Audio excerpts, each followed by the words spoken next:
Chapter 408. Early in the morning, Yang Guo was wiping the face of Chi-Chi, who had just woken up when there was a knock on the door. The thunderous knocking made Poplar Fruit frown. Who is it? Why does it sound so urgent? Why is the management of this hotel so bad? Poplar Fruit held the towel in his hand and walked out of the bedroom. He walked to the small living room and opened the door. He saw a woman and two men standing at the door. The most eye-catching one was the leading woman. She was a little old. Although she took good care of herself, the crow's feet at the corner of her eyes couldn't be removed just by taking good care of herself. She was dressed very luxuriously, and the Prada bag in her hand was definitely not cheap. After following Zheng Yujie to America, Poplar Fruit's knowledge of luxury brands had increased a lot. Are you in the wrong room? Poplar Fruit frowned and asked. Looking at the woman's angry face, it felt like the wife catching the mistress. Kiki didn't want to be left out. She walked in small steps and followed them from the bedroom. She stuck her head out from her father's leg and looked at the guests curiously. The leading woman's attention was involuntarily attracted by Chi-Chi. What a cute little girl. In order to wash Chi-Chi's face early in the morning, Yang Guo even put on a headgear for her. Her bangs scattered, revealing Chi-Chi's delicate little face. The small face's facial features were compact but exquisite and beautiful. Her smooth and tender skin also had a kind of white with a rosy luster, making people unable to help but want to hold her in their arms and gently nibble on her. Actually, Poplar Fruit was a little careless. He didn't see that the person who came looked like Zheng Yujie. That's right. The person who came was Zheng Yujie's mother, Deng Baoyan. Deng Baoyan couldn't sit still when she received news from her old classmate Pang Yu yesterday. However, she didn't rush over immediately because she wanted to talk to Poplar Fruit alone. According to Zheng Mingxing's analysis, Zheng Yujie's personality was too unyielding. If they directly forced Zheng Yujie to give up on the Poplar Fruit and accept their arrangement, it might even backfire. It would be better to put aside his daughter for now and take a roundabout way to start with Poplar Fruit. Deng Baoyan had looked up a lot of information about Poplar Fruit. It could be said that she had investigated every detail about Poplar Fruit. There wasn't much information in the past year, only what was mentioned in the reports. However, looking at the previous information, Deng Baoyan couldn't help but look down on Yang Guo. She confidently made a plan to talk to Poplar Fruit alone. She felt that Poplar Fruit would back off. However, Deng Baoyan thought that she understood Poplar Fruit. In fact, did she really understand him? Let's not talk about this first. Deng Baoyan was very anxious today. Yesterday, she asked someone to check from the security guard of the community, where Zheng Yujie stayed. After Zheng Yujie's car came back, she drove out again. Then she checked for a night. This morning, she found out from the police that Zheng Yujie's car was parked in the parking lot of the hotel, and the person who checked in was Poplar Fruit's name. Deng Baoyan was furious. She understood that it was easy for young people to have sparks between them, but what was worse was that her daughter was involved in it. If they separated again, it would be very troublesome. Therefore, after she found out, Deng Baoyan rushed over anxiously. Poplar Fruit's attitude made Deng Baoyan unhappy. However, when she saw Kiki, Deng Baoyan's anger inexplicably disappeared. She liked this beautiful and cute little girl from the bottom of her heart. Perhaps it was because Deng Baoyan had reached the age where she longed to have grandchildren. Usually, when she saw her elder sister, who was the same age as her, bringing her grandchildren over from time to time, that innocent and cute look was very lovable. Poplar Fruit saw Deng Baoyan's happy look when she saw Kiki. He frowned and hid Kiki behind him. After Deng Baoyan couldn't see Kiki, she came back to her senses. She remembered that Kiki was the illegitimate daughter of this big boy in front of her who might have slept with her daughter. No matter how cute she was, it was useless if she wasn't of the Zheng family's blood. What a pity. At this time, Poplar Fruit noticed the two men in casual sportswear behind Deng Baoyan. These two men were brought over by Deng Baoyan from home. Although they had retired, they used to be old Master Zheng's bodyguards and were very skilled in martial arts. Don't think that bodyguards all wore suits. It was because of the restrictions of the occasion. Suits were actually more of a restraint to them. If they moved too much, it would tear the clothes. Therefore, these two men in sportswear were actually more threatening. After carefully sizing them up, Poplar Fruit's eyes narrowed and instantly lit up. He could see that the two men in front of him were very, very powerful. They were stronger than anyone Poplar Fruit had met before. Take Meng Sanhua for example. Meng Sanhua probably wouldn't be able to resist one of them. Moreover, Poplar Fruit was looking at two of them at this moment. Kiki, go back to bed. Poplar Fruit's eyes were fixed on the two men as he ordered in a deep voice. Kiki had never seen her father so serious. She didn't know if it was because the father and daughter's hearts were connected, but Kiki seemed to feel danger. It was rare for her to obediently listen to her father's words. She turned her head and ran back to the bedroom at the back, only secretly sticking out her small head to watch. Regardless of whether there was a misunderstanding or not, Poplar Fruit didn't dare to let his guard down in the face of two strong enemies. He knew that because of Zheng Yujie, he had a very strong enemy in the capital, the son of an aristocratic family, Li Zichao. And Zheng Yujie's shrewish personality naturally made many enemies. Perhaps, the three people in front of him were enemies who had come looking for him. Hearing Kiki's footsteps leaving, Poplar Fruit's aura began to rise. His serious face flashed with a cold gaze, and his hands that were once stained with blood emitted a faint murderous aura, because he hadn't learned the aura concealment technique. The two former bodyguards that Deng Baoyan brought with her instantly felt it. Their expressions immediately changed, and they quickly blocked Deng Baoyan's left and right. Under their loose sports jackets, their muscles tightened. They also stared at Poplar Fruit as if they were facing a great enemy. Poplar Fruit thought that they were very strong, but they thought that Poplar Fruit was even stronger. That kind of light that could burst out from his eyes wasn't something that an ordinary martial artist could do. That was the patent of a martial artist with internal strength. As former bodyguards, they had a lot of experience. They definitely wouldn't make the mistake of underestimating Poplar Fruit just because he looked young. When they encountered a strong enemy, the two of them very tacitly protected Deng Baoyan first, and formed a triangular formation. This kind of formation was more suitable for the two of them to cooperate. As long as the two of them attacked at the same time and cooperated with each other from a distance, the power of the combination wasn't as simple as 1 + 1 = 2. Chapter 409. The two bodyguards were very powerful together, but if they really fought, it was hard to tell who would win and who would lose. Poplar Fruit's eyes had an eager light. He probably didn't realize that there was a kind of fanaticism in his bones. However, Deng Baoyan wouldn't have the chance to compete with them. Deng Baoyan didn't notice the two bodyguards' nervous look. She pushed the two bodyguards away and said, "What are you doing? When did it become your turn to fight? Am I that useless? Where's Yujie? Was she in there? Call her out for me," Deng Baoyan shouted. Deng Baoyan was born in a famous family, and was used to being a high and mighty official's son.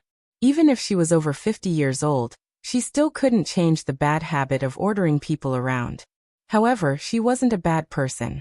She was usually very kind to people, but the character of looking down on ordinary people was deeply ingrained in her. She now looked down on Poplar Fruit, especially Poplar Fruit, who was born in the countryside. After she read the information, she felt particularly disgusted. Sometimes, Deng Baoyan dreamed that Zheng Yujie married Poplar Fruit, and ended up in the countryside, wearing a tattered cotton-padded jacket. She looked very miserable with disheveled hair and a dirty face. At that time, she even woke up with tears flowing down her face. Poplar Fruit saw that Deng Baoyan had blocked the two biggest threats behind her, and he was slightly relieved. However, Deng Baoyan's shouting made him frown. She came to Zheng Yujie so aggressively. Could it be that she was really Zheng Yujie's enemy? Maybe this woman could be someone related to Li Zichao. Poplar Fruit blocked the door and looked at Deng Baoyan indifferently. He sneered and said, "Why should I tell you where she is?" Poplar Fruit's attitude made Deng Baoyan furious. She didn't think that Poplar Fruit would dare to talk to her like that. She felt that since Yang Guo had such a close relationship with her daughter, when she met her mother, she would at least have to be respectful, not to mention bowing her head and bending her waist. However, Poplar Fruit showed a contemptuous tone. "Do you still want to pursue my daughter?" Deng Baoyan was very unhappy. However, she had completely forgotten that Poplar Fruit still didn't know that she was Zheng Yujie's mother. Deng Baoyan gritted her teeth and scolded, "Get out of the way." Zheng Yujie, come out. Hey, can you stop arguing? This is a public place. Poplar Fruit frowned as he looked at the corridor on both sides. Deng Baoyan trembled with anger at Poplar Fruit's stubbornness. She reached out and tried to push Poplar Fruit away, but failed. She scolded angrily. Bumpkin, get out of my way. Poplar Fruit was very unhappy at this moment. Anyone who was scolded would be unhappy. He stood firmly at the door as if the soles of his feet were rooted to the ground. He retorted. Auntie, do you have any manners? You knocked on my door early in the morning for no reason. You even tried to get physical with me. Do you still have any manners? If you don't have any manners, get out of the way. I'm going to close the door. Deng Baoyan was stunned by Poplar Fruit's words. Poplar Fruit's words echoed in her mind. Do you still have any manners? She muttered. You actually dared to lecture me. You actually dared to lecture me. Poplar Fruit shook his head and took a step back. Just as he was about to close the door, Deng Baoyan stepped in front of the door. She shouted angrily, call Zheng Yujie out. If you don't even think about leaving today. Get out. Why should I listen to you? Why should I call her out just because you said so? Poplar Fruit was enraged by this woman's rascal behavior and he roared. Why should I? Deng Baoyan sneered and said word by word. Because I'm her mother. Ah. Poplar Fruit was dumbfounded. This time, it was Poplar Fruit's turn to be stunned. Zheng Yujie's mother? Poplar Fruit only then noticed that although the middle-aged woman in front of him had thick makeup, from the outline of her face, she really did resemble Zheng Yujie. Although Poplar Fruit didn't have the fear of seeing Zheng Yujie's mother as if he saw his mother-in-law. After all, he hadn't thought in that direction. She was after all his friend's mother. Thinking back, his attitude towards her just now was really quite bad. Poplar Fruit scratched his head. He was in a dilemma. He didn't know how to apologize to Zheng Yujie's mother. The atmosphere was too awkward now. But now wasn't the time to be conflicted. She had already announced her identity. He couldn't just reject her, right? Auntie. Hello, Auntie. I'm sorry. Please come in. Poplar Fruit quickly stepped back and gave way to the door. His attitude had taken a 180-degree turn. From the initial dissatisfaction and disgust to the current respectful and apologetic smile. Deng Baoyan snorted and walked in. Poplar Fruit ran to the table in the living room first and pulled out a chair for Deng Baoyan. He smiled apologetically and said, Auntie, please have a seat. Deng Baoyan ignored him and walked straight in. She brushed past Poplar Fruit's side and walked towards the bedroom. She was aggressive and unforgiving. The only change was that when she entered the bedroom, her eyes caught a glimpse of Kiki, who didn't even reach her knees. This cute little girl was timidly leaning against the door frame and looking at her. She was obviously a little frightened by her. Deng Baoyan's gaze softened a little. Her large strides also slowed down. She gently smiled at Kiki and walked past Kiki into the bedroom. Poplar Fruit rushed to his daughter's side before the two bodyguards could catch up. He vigilantly shielded his daughter behind him. This was the first time the two bodyguards had seen Poplar Fruit, so their reaction was a little overboard. But now they could guess that there was something going on between Poplar Fruit and the Zheng family's eldest granddaughter, so they weren't too worried about Deng Baoyan. When they saw Poplar Fruit's actions, they looked at each other and smiled. They didn't say anything, but the two of them didn't continue to follow. One of them stood in the living room with his hands hanging in front of his chest, while the other turned around and walked towards the door. The situation in the bedroom was completely different from what Deng Baoyan had imagined. There was no scene of chaos, and she didn't see her daughter's figure. The big bed in the middle of the bedroom was neatly folded, and the sun shone in, making it warm and cozy. The quilt was definitely not folded by Zheng Yujie. As a mother, how could Deng Baoyan not know Zheng Yujie's habits? Zheng Yujie had kicked the quilt around since she was young and didn't like to tidy it up. But where did Zheng Yujie go? She frowned and looked into the bathroom, but only saw Kiki's clothes that Poplar Fruit had washed yesterday hanging inside. Poplar Fruit scratched his head and said, Auntie, what are you looking for? Looking for Yujie? She's not here. Deng Baoyan was very unconvinced. She searched everywhere, under the bed, behind the curtains, and so on. As long as it was a place where someone could hide, she searched. Chapter 410. Deng Baoyan didn't give poplar fruit any face. Firstly, she wasn't satisfied with poplar fruit. Secondly, poplar fruit and her were at daggers drawn. Deng Baoyan was so angry that her impression of poplar fruit kept dropping. Deng Baoyan didn't even look at poplar fruit. She walked past poplar fruit and walked into the living room. She sat down on the chair that poplar fruit had just pulled out. The bodyguard in the living room stood behind her with his hands down, expressionless. After the other bodyguard closed the door, he stood behind it. The atmosphere was tense as they prepared to negotiate with the dark underworld society. Poplar fruit saw this. He squatted down and gently pushed Kiki. He whispered to her, "Kiki, stay in the room and don't come out. Dad is talking to that grandma outside." Kiki nodded obediently. She kissed her dad's face and ran back to the bedroom. Poplar fruit came in front of Deng Baoyan. Deng Baoyan slammed the table and asked sternly, "Where did she go? Don't tell me you don't know." "Auntie, don't be angry. Let's talk nicely." Poplar fruit quickly comforted. "Talk nicely? Can't you talk nicely? You came to get a room in the middle of the night, and I can't find you. How can I talk nicely?" Deng Baoyan raised her eyebrows and argued. Ah. Poplar fruit understood. Zheng Yujia's mother seemed to have misunderstood. He quickly explained, "Auntie, you misunderstood. The relationship between Yujia and I is not what you think." "It's not what I think. What I think. You guys got a room. What else can I think?" Deng Baoyan opened her mouth and asked a long series of questions. "No, we didn't get a room," Poplar fruit explained. "Yujia is staying at her house. We didn't mess around." "Auntie, you've really misunderstood." "Then why is her car parked in the hotel?" Deng Baoyan asked in disbelief. "Yujia lent me her car last night and told me to use it while I'm in Beijing," Poplar fruit explained. The situation did not seem to be as serious as she had imagined. Deng Baoyan's expression eased a little, but she was still a little skeptical. She glanced at Poplar fruit and asked, "Is what you said true? You didn't come out together last night?" "There really isn't. I'm staying in this hotel with my daughter," Poplar fruit sincerely explained. How could he not be sincere? Because he borrowed Zheng Yujia's car, it caused her mother to think that he had tarnished her daughter's innocence. No wonder she questioned him. This misunderstanding must be explained clearly. "I'm sorry, Auntie. I didn't know it was you. I offended you with my words." Poplar fruit carefully apologized, but before he could finish, he was interrupted by Deng Baoyan. "Let's not talk about this first." Deng Baoyan's words were still very domineering. She waved her hand and interrupted Poplar fruit's words. Then Deng Baoyan took out a checkbook from her bag and wrote a check.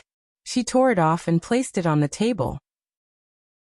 Then she pushed it in front of Poplar fruit with 2 fingers. Poplar fruit did not understand and looked at Deng Baoyan in confusion. "Here's 1 million. Leave her," Deng Baoyan coldly said. "What?" Poplar fruit was surprised. Not satisfied. Deng Baoyan wrote another check and pushed it in front of Poplar fruit. 2 million. "Are you satisfied?" Poplar fruit's face suddenly changed. He frowned and asked, "Auntie, what are you doing? Are you insulting my character with money?" At this moment, Poplar fruit's mind flashed with countless melodramatic scenes from movies, TV shows and novels. "Humph, you have a big appetite." Deng Baoyan threw the checkbook on the table. She wrote and sneered. "Okay, I'll give you another 3 million. 5 million. Leave my daughter and get out of Beijing." Poplar fruit pushed the new check and the previous 2 back to Deng Baoyan. He shook his head and said, "Auntie, no matter how much money you give me, I won't agree." Deng Baoyan sneered at Poplar fruit. She said, "I believe that everything has a price. Tell me, how much money do you want to leave her?" "This is not a matter of money." Poplar fruit frowned. "Haha, it seems that you're scheming something big." Deng Baoyan sneered. "Unfortunately, you picked the wrong person. Let me tell you clearly, our Zheng family is not something you can climb up to."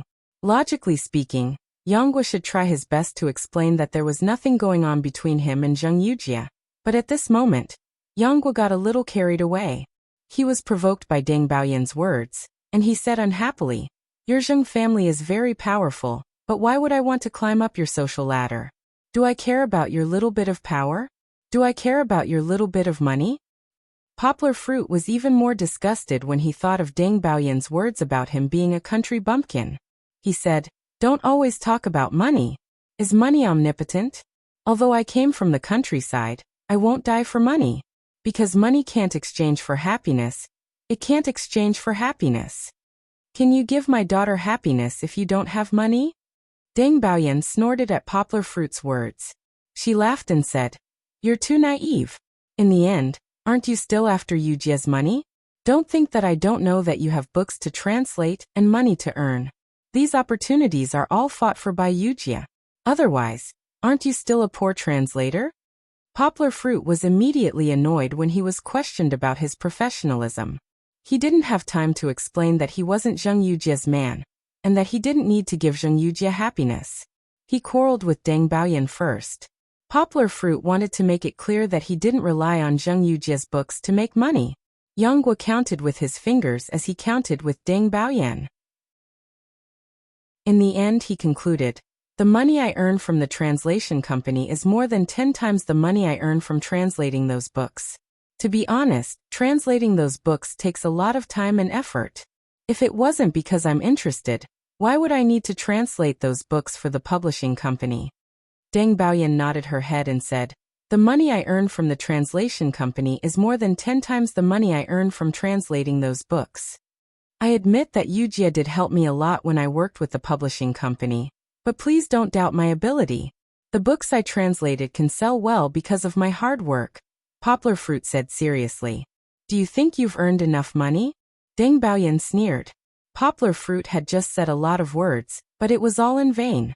She didn't care about how good Poplar Fruit's translation skills were. "I didn't earn much, but it's enough for us to live," Poplar Fruit said sincerely. The us he was referring to was him and Kiki, but it was obvious that Deng Baoyan misunderstood him. Deng Baoyan sneered and said, "That's ridiculous. This little money is enough. Do you know how much Yujia spends every month?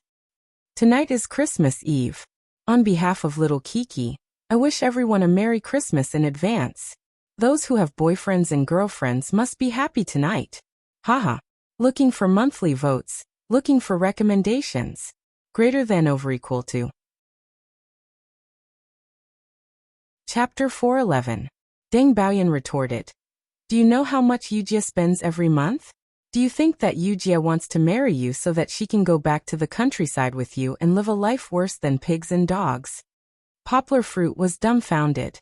It wasn't because he didn't know how much Zheng Yujia spent every month, but because he just realized that there was such a big misunderstanding between him and Deng Baoyan. However, before he could argue, Deng Baoyan began to scold him again. "Let's not talk about money first," Deng Baoyan said with a look of disdain. "You said that you can give Yujia happiness, but where can you give her happiness? You are a single father with a child. Do you want Yujia to marry you and be your stepmother? Even if Yujia is willing to give up this face, our Zheng family can't afford to lose this face. I really don't understand. How can a man with a family like you dare to pester Yujia, who is such a good girl?" Deng Baoyan scolded indignantly. "Auntie, wait a minute." Poplar Fruit couldn't help it. No matter how impolite he was, he had to interrupt Deng Baoyan. He said, "You may have misunderstood. I didn't say that I want Yujia to marry me." "What?" When Poplar Fruit said this, Deng Baoyan was even more furious. "Are you still a man? Do you still want to be irresponsible after eating her?" Deng Baoyan's temper was like that. When she was angry, her words were a little indiscriminate. Poplar Fruit was shocked. He quickly waved his hand and said, "Auntie, you're wrong. I have never done anything disrespectful to Yujia." He silently added in his heart, "At most, your eyes have seen some things that you shouldn't have seen." If before, Deng Baoyan only looked down on Poplar Fruit's family background and his fatal flaw, now she really looked down on Poplar Fruit. She sneered. "I didn't expect you to be a person who dares to do things, but doesn't dare to admit it. I understand now. You just want to play with women, cheat Yujia's feelings, and then leave. You're wrong, I'll tell you." Deng Baoyan slammed the table, and a trace of fierceness flashed in her eyes. She scolded, "You can't afford to provoke our Zheng family. How did it become a fight to the death?" Poplar Fruit really didn't understand. At this time, he didn't say something meaningless like, "I'm afraid of you," but racked his brains to explain it to Deng Baoyan. "Auntie, I swear to God, I really didn't cheat Yujia's feelings," Poplar Fruit said seriously. "You said that I play with women. I can promise you that I didn't do anything wrong to Yujia. We're not in the kind of relationship you think. We're innocent. I'm friends with Yujia, just friends." In the end, Poplar Fruit's confession was almost shouted out. His feelings were very sincere, and he didn't drag it out. In fact, he should have explained it clearly. After quarreling with Deng Baoyan for so long, the quarrel went in the direction of misunderstanding. Wouldn't the two of them be more and more divided? Poplar Fruit's words made Deng Baoyan's anger disappear. She frowned and stared at Poplar Fruit and asked, "What did you say?" "I said that I'm purely friends with Yujia." Poplar Fruit bitterly smiled. "It has always been like that. How is that possible?" Deng Baoyan raised her voice. She didn't believe in Poplar Fruit's words. "It's true," Poplar Fruit sincerely said. "Auntie, I'm not lying to you. I have a girl that I like and she's in Yangqing City. Why would I cheat?" Hearing those words from Poplar Fruit, Deng Baoyan was even more doubtful. She had seen the photos of Poplar Fruit with Fang Beibei and Duan Xueqing. At this moment, she was even more convinced that Poplar Fruit was a playboy. She sneered. "You might not be two-timing, but I'm afraid that you're three-timing, right?" Poplar Fruit was stunned. He immediately thought of the reason why Deng Baoyan said that. He bitterly smiled. "Auntie, don't say that. I'm not as bad as you think. You might have heard Li Zichao's rumors." In order to explain, Poplar Fruit carefully explained everything to Deng Baoyan. Naturally, Poplar Fruit hid the romance between him and Zheng Yujia. "So you're saying that you're just an accidental shield?" Deng Baoyan was 70% convinced by Poplar Fruit's explanation. She didn't trust Li Zichao's character, and Poplar Fruit's explanation was more believable. When she said those words, Deng Baoyan's expression wasn't as ugly as before. Poplar Fruit nodded his head. "Then why is what you told me completely different from what Yujia told me?" Deng Baoyan pressed on. "At home, our Yujia keeps saying that she won't marry anyone but you. Tell me, who should I believe?" "That's right. On one hand, she said that she loved him wholeheartedly, but on the other hand, she said that they were just friends. There was obviously something wrong." Poplar Fruit was dripping with cold sweat. He didn't expect Zheng Yujia to confess to her mother. Poplar Fruit was conflicted. How should he answer? Say that he didn't like Zheng Yujia at all? Was it because Zheng Yujia kept pestering him? No matter what, Poplar Fruit wouldn't say such a thing. He couldn't embarrass Yujia too much. He thought about what to say in his heart. "Auntie, this is all my fault. I asked Yujia to lie to you." Poplar Fruit could only bite the bullet and lie. "At that time, I wanted to be a shield, so I did it thoroughly. I thought that if you knew about Yujia's feelings, you wouldn't force her to marry that Li Zichao. Was that really the case? A mother knows her daughter best." Deng Baoyan didn't think that her daughter was lying through her teeth when she revealed her feelings to her. At that time, the determination in Zheng Yujia's eyes couldn't be faked. "But I can swear to you, Auntie, that Yujia and I are absolutely innocent. We are just friends." Poplar Fruit looked at Deng Baoyan carefully and said. He didn't know how many times he had said this oath today. After Poplar Fruit finished speaking, Deng Baoyan was silent. The whole room fell into a very subtle atmosphere. Poplar Fruit didn't dare to breathe. He looked at Deng Baoyan in fear, waiting for her to deal with him. When Deng Baoyan heard Poplar Fruit's words, she remembered her daughter's infatuation with the big boy in front of her. She couldn't help but get angry. "Why don't you like our family's Yujia?" Deng Baoyan suddenly broke the silence and asked in a bad mood. The topic suddenly changed. Poplar Fruit was dumbfounded. Wasn't she just condemning him for playing with Zheng Yujia's feelings? Why was she blaming him for not accepting Zheng Yujia's feelings now? "Our family's Yujia is beautiful, capable and rich. Why don't you like her?" After Deng Baoyan knew that Poplar Fruit had a girl he liked and didn't fall in love with Zheng Yujia, she was very unhappy.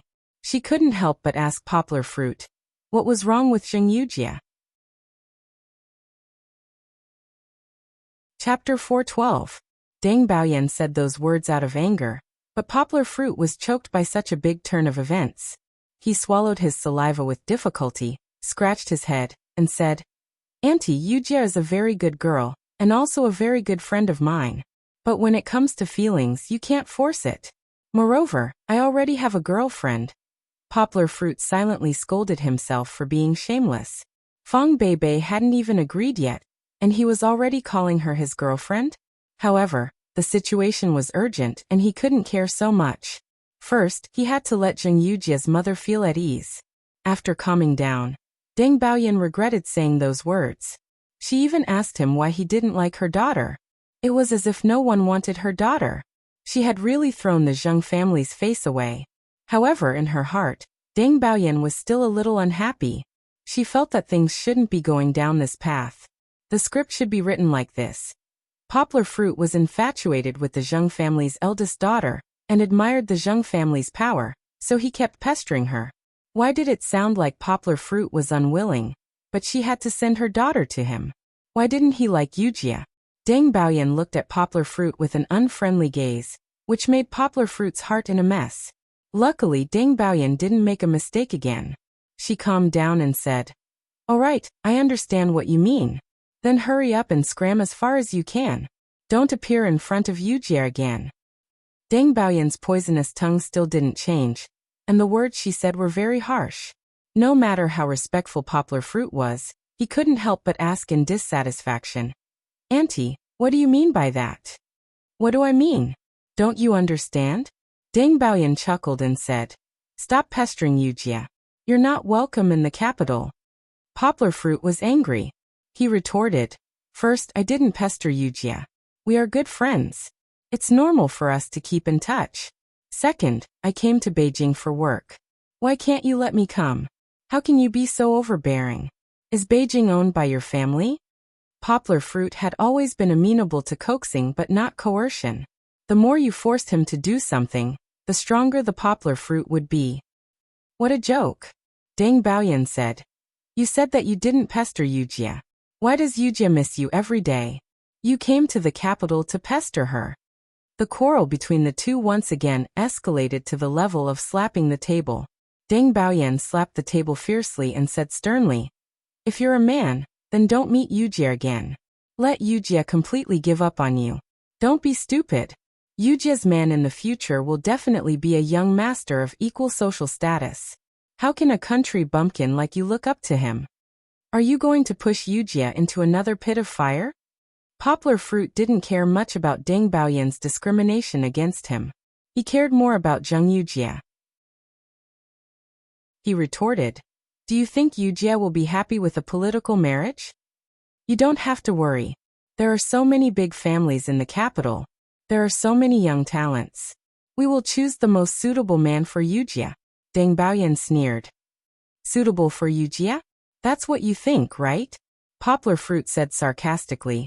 If Wuxia doesn't love him, how can she be happy? Thinking that Zheng Wuxia was forced to marry a man she didn't love by her family, Poplar Fruit was very unhappy. He even argued with Deng Baoyan, racking his brains to find a reason to fight for Zheng Wuxia. He didn't realize that his concern seemed to be a bit excessive. It seemed to be more than just worry. When he heard that Deng Baoyan wanted him to leave Zheng Wuxia forever, his emotions were mixed with some reluctance and resistance. This emotion was very subtle and complicated. With Poplar Fruit's EQ, he definitely couldn't detect it at this moment. However, this emotion had already affected his answer. It seemed that he was very emotional about Zheng Wuxia. He young man.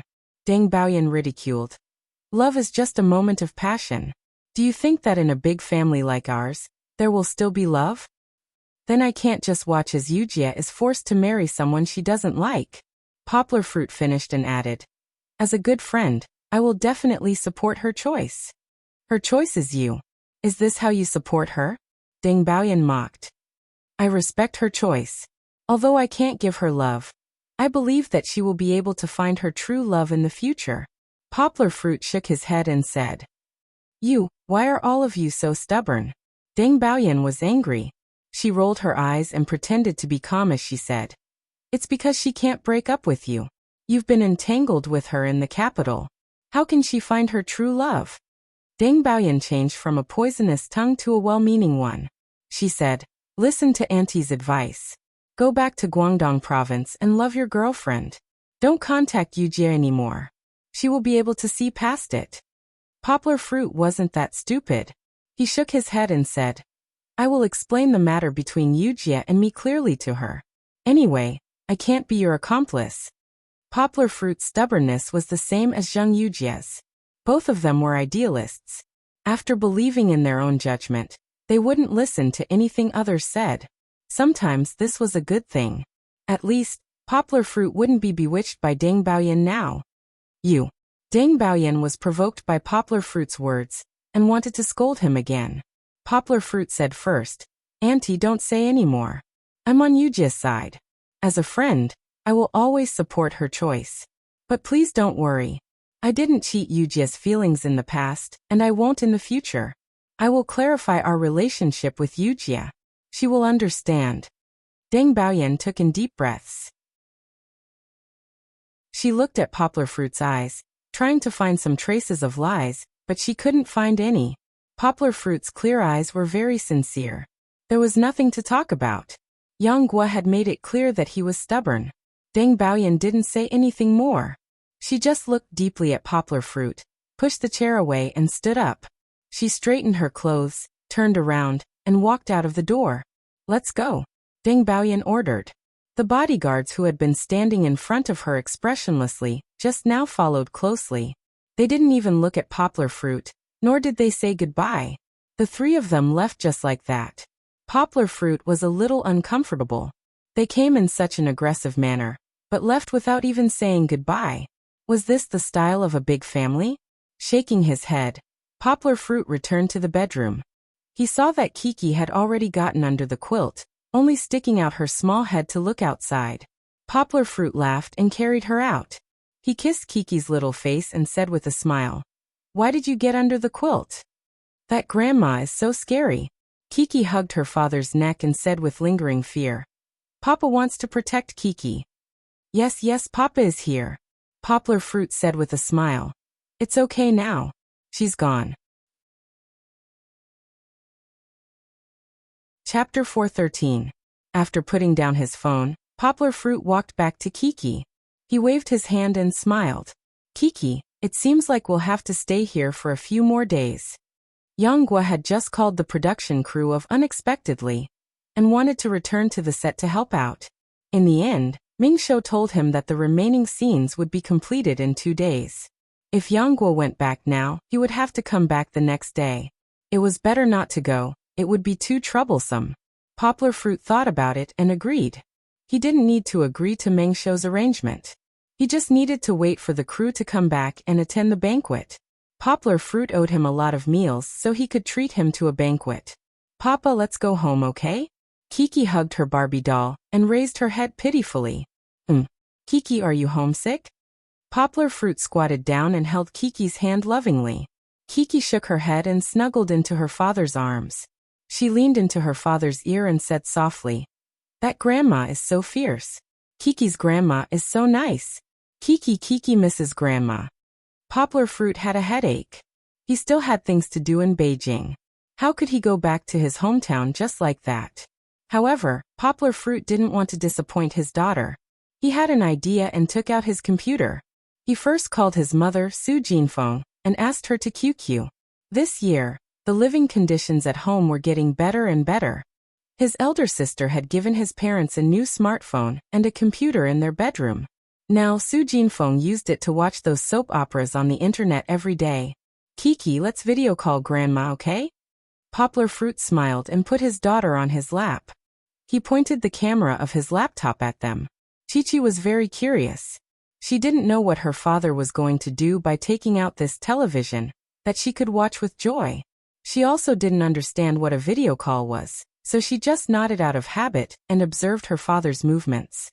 Poplar Fruit clicked on the computer with the mouse, and then said to Su Jinfeng on the phone, "Mom, I'm sending a video call request now. Please accept it." Kiki glanced at her phone, and didn't notice that a video call window had appeared on the computer. "Kiki, hello, I heard that you miss grandma, right?" Su Jinfeng's voice suddenly came from the computer. Kiki was shocked. She clutched the corner of Poplar Fruit's clothes tightly and looked around, but she couldn't find her grandmother. There she is. Poplar Fruit touched Kiki's little arm and pointed to the computer screen. Kiki looked in the direction of her father's finger, and her eyes lit up. She saw her grandmother waving at her from the computer. Haha! Kiki laughed. She raised her head and took her father's hand. She said happily to her father, "Papa, Grandma is on TV, Grandma is on TV." Poplar Fruit smiled and explained, "Grandma is not on TV. Grandma is on a video call with you." It's the same as a phone call. Chi-Chi nodded as if she didn't fully understand. Poplar Fruit smiled and waved at his mother. He asked, "Mom, can you hear me?" He had turned off the phone, and now he was talking through the microphone hole of the laptop. He had never used it before, so he didn't know how it would sound. "Yes, I can hear you clearly," Su Jinfeng said with a smile. Poplar Fruit's computer was an Apple laptop bought from the United States this year. It had the highest configuration, and the camera was a FaceTime HD camera. Of course, it looked clear. "Come, Kiki, say hello to Grandma." Poplar Fruit smiled and took Kiki's little hand. "Grandma, hello," Kiki said in a childish voice. However, she was speaking in Mandarin. Although Kiki had learned a lot of Poplar Fruit's native language, it was still difficult for her to convert. Poplar Fruit didn't think much of it, but the older generation felt that if a child didn't learn their native language, they would forget their ancestors. Therefore, Su Jinfeng smiled and replied, "Yes." Then, she tried to persuade Kiki to speak their native language with her grandmother. Chi-Chi was very talented when it came to languages. Under the deliberate guidance of her grandmother, she also boldly opened her mouth to speak the dialect of her hometown. Although she stumbled and occasionally mixed in Mandarin, she spoke it very well. Su Jinfeng chatted happily with her granddaughter and completely forgot about her son, Poplar Fruit. Even when she closed the video call window, she didn't say much to Poplar Fruit. It was as if Kiki had used up all the talking time. After the video call, Kiki didn't pester Poplar Fruit and say that she wanted to go home. But now there was another problem. Kiki began to pester Poplar Fruit to have a video call with Fong Beibei. He didn't know how her little brain developed. She was only a little more than 1 year old, but she already knew how to draw inferences. But in the end, Poplar Fruit was the one who was in a dilemma. Fong Beibei said that they would be separated for 2 months, and that they would meet again during the holidays. She didn't even answer his phone. Would she agree to have a video call with Kiki? Poplar Fruit rubbed Kiki's little face and persuaded. "Kiki, Sister Beibei is not free. She has gone to a very, very far place. When she comes back, we will go and find her, okay?" Kiki immediately pouted. She shook her head and said, "Papa, you're lying. Beibei won't abandon Kiki." Seeing that her father didn't move, she immediately shed tears of grievance. She pursed her lips and cried, "Kiki wants Beibei, Kiki wants Beibei." Poplar Fruit had a headache and wanted to hug Kiki to comfort her. But this time, Kiki lost her temper, which was rare. She desperately twisted on Poplar Fruit's thigh and cried loudly. She was determined to not turn back until she hit the south wall. Kiki was rarely so disobedient, but when she was willful, Poplar Fruit really couldn't do anything to her. He had tried before, but she didn't listen to him. She cried until she was tired and fell asleep. Then she woke up and cried again. Okay, Papa will call Beibei right now." Poplar Fruit helplessly raised his hands to surrender. Seeing that Kiki still didn't stop, he quickly took out his phone and dialed. The first time, Fong Beibei didn't pick up. The second time, Fong Beibei still didn't pick up.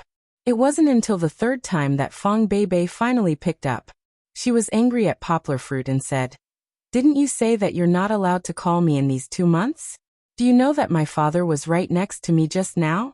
He almost found out." "I'm sorry, Kiki is too annoying. She wants to video call you. I can't do anything about it," Poplar Fruit said with a wry smile. "Look at how she cried." Hearing Kiki's cry from the phone, Fong Beibei's anger suddenly disappeared. She said helplessly, "Alas, I really don't know what to do with you. Wait a minute, I'll go back to my room and turn on the computer." In the end, she didn't forget to add, "You're not allowed to peek." Remember our agreement. Chi-Chi got her wish and met Fong Beibei through the computer's webcam, while Yang stood pitifully to the side. His heart itched to listen to Fong Beibei's bell-like laughter, but he couldn't go over to take a look. He gloomily looked at his daughter's tear-stained face and was extremely envious. Alas, why is my status so low? Chapter 414. After the video call ended, Poplar Fruit took his daughter out. Since they were in Beijing, they couldn't stay in the hotel and play on the computer. Taking advantage of the beautiful weather, Poplar Fruit wanted to go sightseeing with his daughter. Beijing was very big. Not to mention that Poplar Fruit had only been here a few times. Even if he stayed in Beijing for a month, he might not be able to see all the scenic spots. Of course, it wasn't a good thing to be dazzled by the selection. Poplar Fruit still hesitated for a long time before choosing Summer Palace as their main target today. He and Kiki were happy and didn't take the incident of Zhang Yujia's mother blocking the door seriously. However, Deng Baoyan was very angry when she went back. The more she thought about it, the more upset she felt. After Deng Baoyan went back, she called Zheng Mingsheng. She and Poplar Fruit were the same. They covered up this incident. Zhang Yujia was completely in the dark. She didn't know that Poplar Fruit and her mother had an argument. Mingsheng, I'm so angry. Deng Baoyan waited for Zheng Mingsheng to answer the phone and said angrily, "Oh, what's wrong? Who provoked you?" Zheng Mingsheng was in the office, looking at the documents in his hands as he asked. He still didn't know what had happened in the capital, so he was confused by his wife's nonsensical words. "Who else? It's that Poplar Fruit," Deng Baoyan said. "Poplar Fruit?" Zheng Mingsheng was very busy. A few months had passed, so he couldn't remember the name Poplar Fruit. He put down the documents and thought for a long time before he remembered who Poplar Fruit was. "Oh, you're Yujia's Poplar Fruit. You really don't care about what's going on at home." "What do you mean Yujia's Poplar Fruit? Our Yujia has nothing to do with that country bumpkin," Deng Baoyan said angrily. "Baoyan, how many times have I told you? Watch your words." Zheng Mingsheng criticized her and said, "I know you're prejudiced, but don't say it out loud. What if others hear it?" Deng Baoyan also realized that she had spilled the beans. Zheng Mingsheng couldn't stand Deng Baoyan's poisonous tongue the most. It was also because he was worried that she would offend people outside that he didn't let Deng Baoyan stay in the place where he was currently in power. If she stayed in the capital, the people she met were all from big families, so it wouldn't be so easy for her to cause problems. Yes, I was wrong. I was wrong, okay?" Deng Baoyan said. "Why don't you ask me why I'm so angry? Then tell me, what happened to make you so angry?" Zheng Mingsheng picked up the document again and prepared to read it at the same time. Deng Baoyan began to reprimand her. It was such a simple thing, but she actually spent a total of nearly 40 minutes to explain it. Why did she say a total of 40 minutes? Because Zheng Mingsheng interrupted her. Because the great secretary wanted to listen to a director's report. "That's it. Don't you think it's infuriating?" Deng Baoyan said when she finished. Deng Baoyan's words were a little harsh, but she was actually a good person. It could be seen from the fact that she didn't exaggerate when she described what had happened. "Nothing happened, so you should be happy. What are you angry about?" Zheng Mingsheng laughed. As a government official, he had seen too many things that happened to ordinary people, both big and small. Zheng Mingsheng really didn't think it was a big deal. "What do you know?" Deng Baoyan said unhappily. "That Poplar Fruit said it was nothing, but what about our Yujia? Is she going to suffer because of unrequited love?" "Hey, why are you in such a hurry? Yujia is still young. She'll figure it out in 2 years. Don't worry." Zheng Mingsheng looked at the document in his hand, took out a pen and sketched on it, and said casually, "Don't compare ordinary people with our Yujia. As her mother, I know her personality best. She's stubborn. If she's set her mind on something, even a few trucks won't be able to drag her back." Deng Baoyan retorted. "Mingsheng, I'm telling you, don't let your guard down. If she really gets together with that Poplar Fruit, it'll be too late for you to cry. Didn't you just say that Poplar Fruit said that he has a girlfriend?" Zheng Mingsheng asked. "Then it's settled. He has a girlfriend, so Yujia will let go of him by herself. Can't he break up with a girlfriend? Times are different now. It's normal for young people to break up and get together. I see that he's so stubborn and doesn't listen to my advice. He must still have ideas about our Wuxia in his heart. A man whose daughter is already so old is really shameless. Deng Baoyan's poisonous tongue acted up again. Then what do you want? Zheng Mingxing asked helplessly. Do you want me to do something? Find someone to seal his books and force him to bow down to you?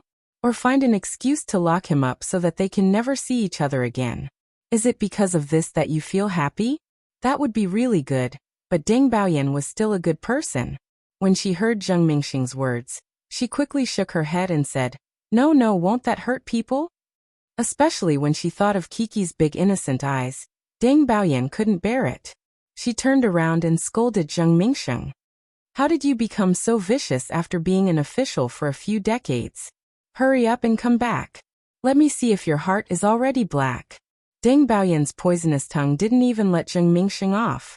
Zheng Mingxing was fine. He was already used to his wife's way of speaking. He said helplessly, You were the one who said that you wanted me to help you vent your anger. I thought of a way to help you vent your anger, but now you blame me. You're really not human. What do you want? I don't want anything. I just don't like him. Deng Baoyan didn't feel that it was her fault at all. She said matter-of-factly, I don't need a busy man like you to give me ideas. I'll keep an eye on him myself. This liar, I'll take off his mask myself. You want to take advantage of my daughter? Dream on. Hearing his wife talking to herself, Zheng Mingxing supported his head with his right hand and said helplessly, Okay, I'll leave it to you. If there's nothing else, I'll hang up. There's still a lot of things to do here. There's something. Who said there's nothing else? Deng Baoyan said quickly. I have something to tell you. Hurry up and say it. Zheng Mingxing was a little impatient. After being tormented by Deng Baoyan, he hadn't even finished half of the document. There was still a standing committee meeting in the afternoon. It's like this. I was at Poplar Fruit's place today. I think his daughter is quite cute. Deng Baoyan's long-winded speech started again. She told Zheng Mingxing about her strong desire to have a grandson. MMOO. Zheng Mingxing was angry, but he couldn't show it. He could only lower the volume of the phone and concentrate on editing the document. As for Deng Baoyan's side, he didn't listen to a single word of those trivial family matters. He used all kinds of auxiliary words to answer. Zheng Mingxing and Deng Baoyan only had 2 children. The eldest, Zheng Wuxia, was in a bitter one-sided love. They couldn't expect to have a grandson for a while. Deng Baoyan's wild idea could only fall on Zheng Taiming. Poor Zheng Taiming. He was in school with his buddies who were about to leave. He didn't know that he was inexplicably implicated. Chapter 415. Poplar Fruit had been playing with Kiki in Beijing for 2 days without informing Zheng Wuxia.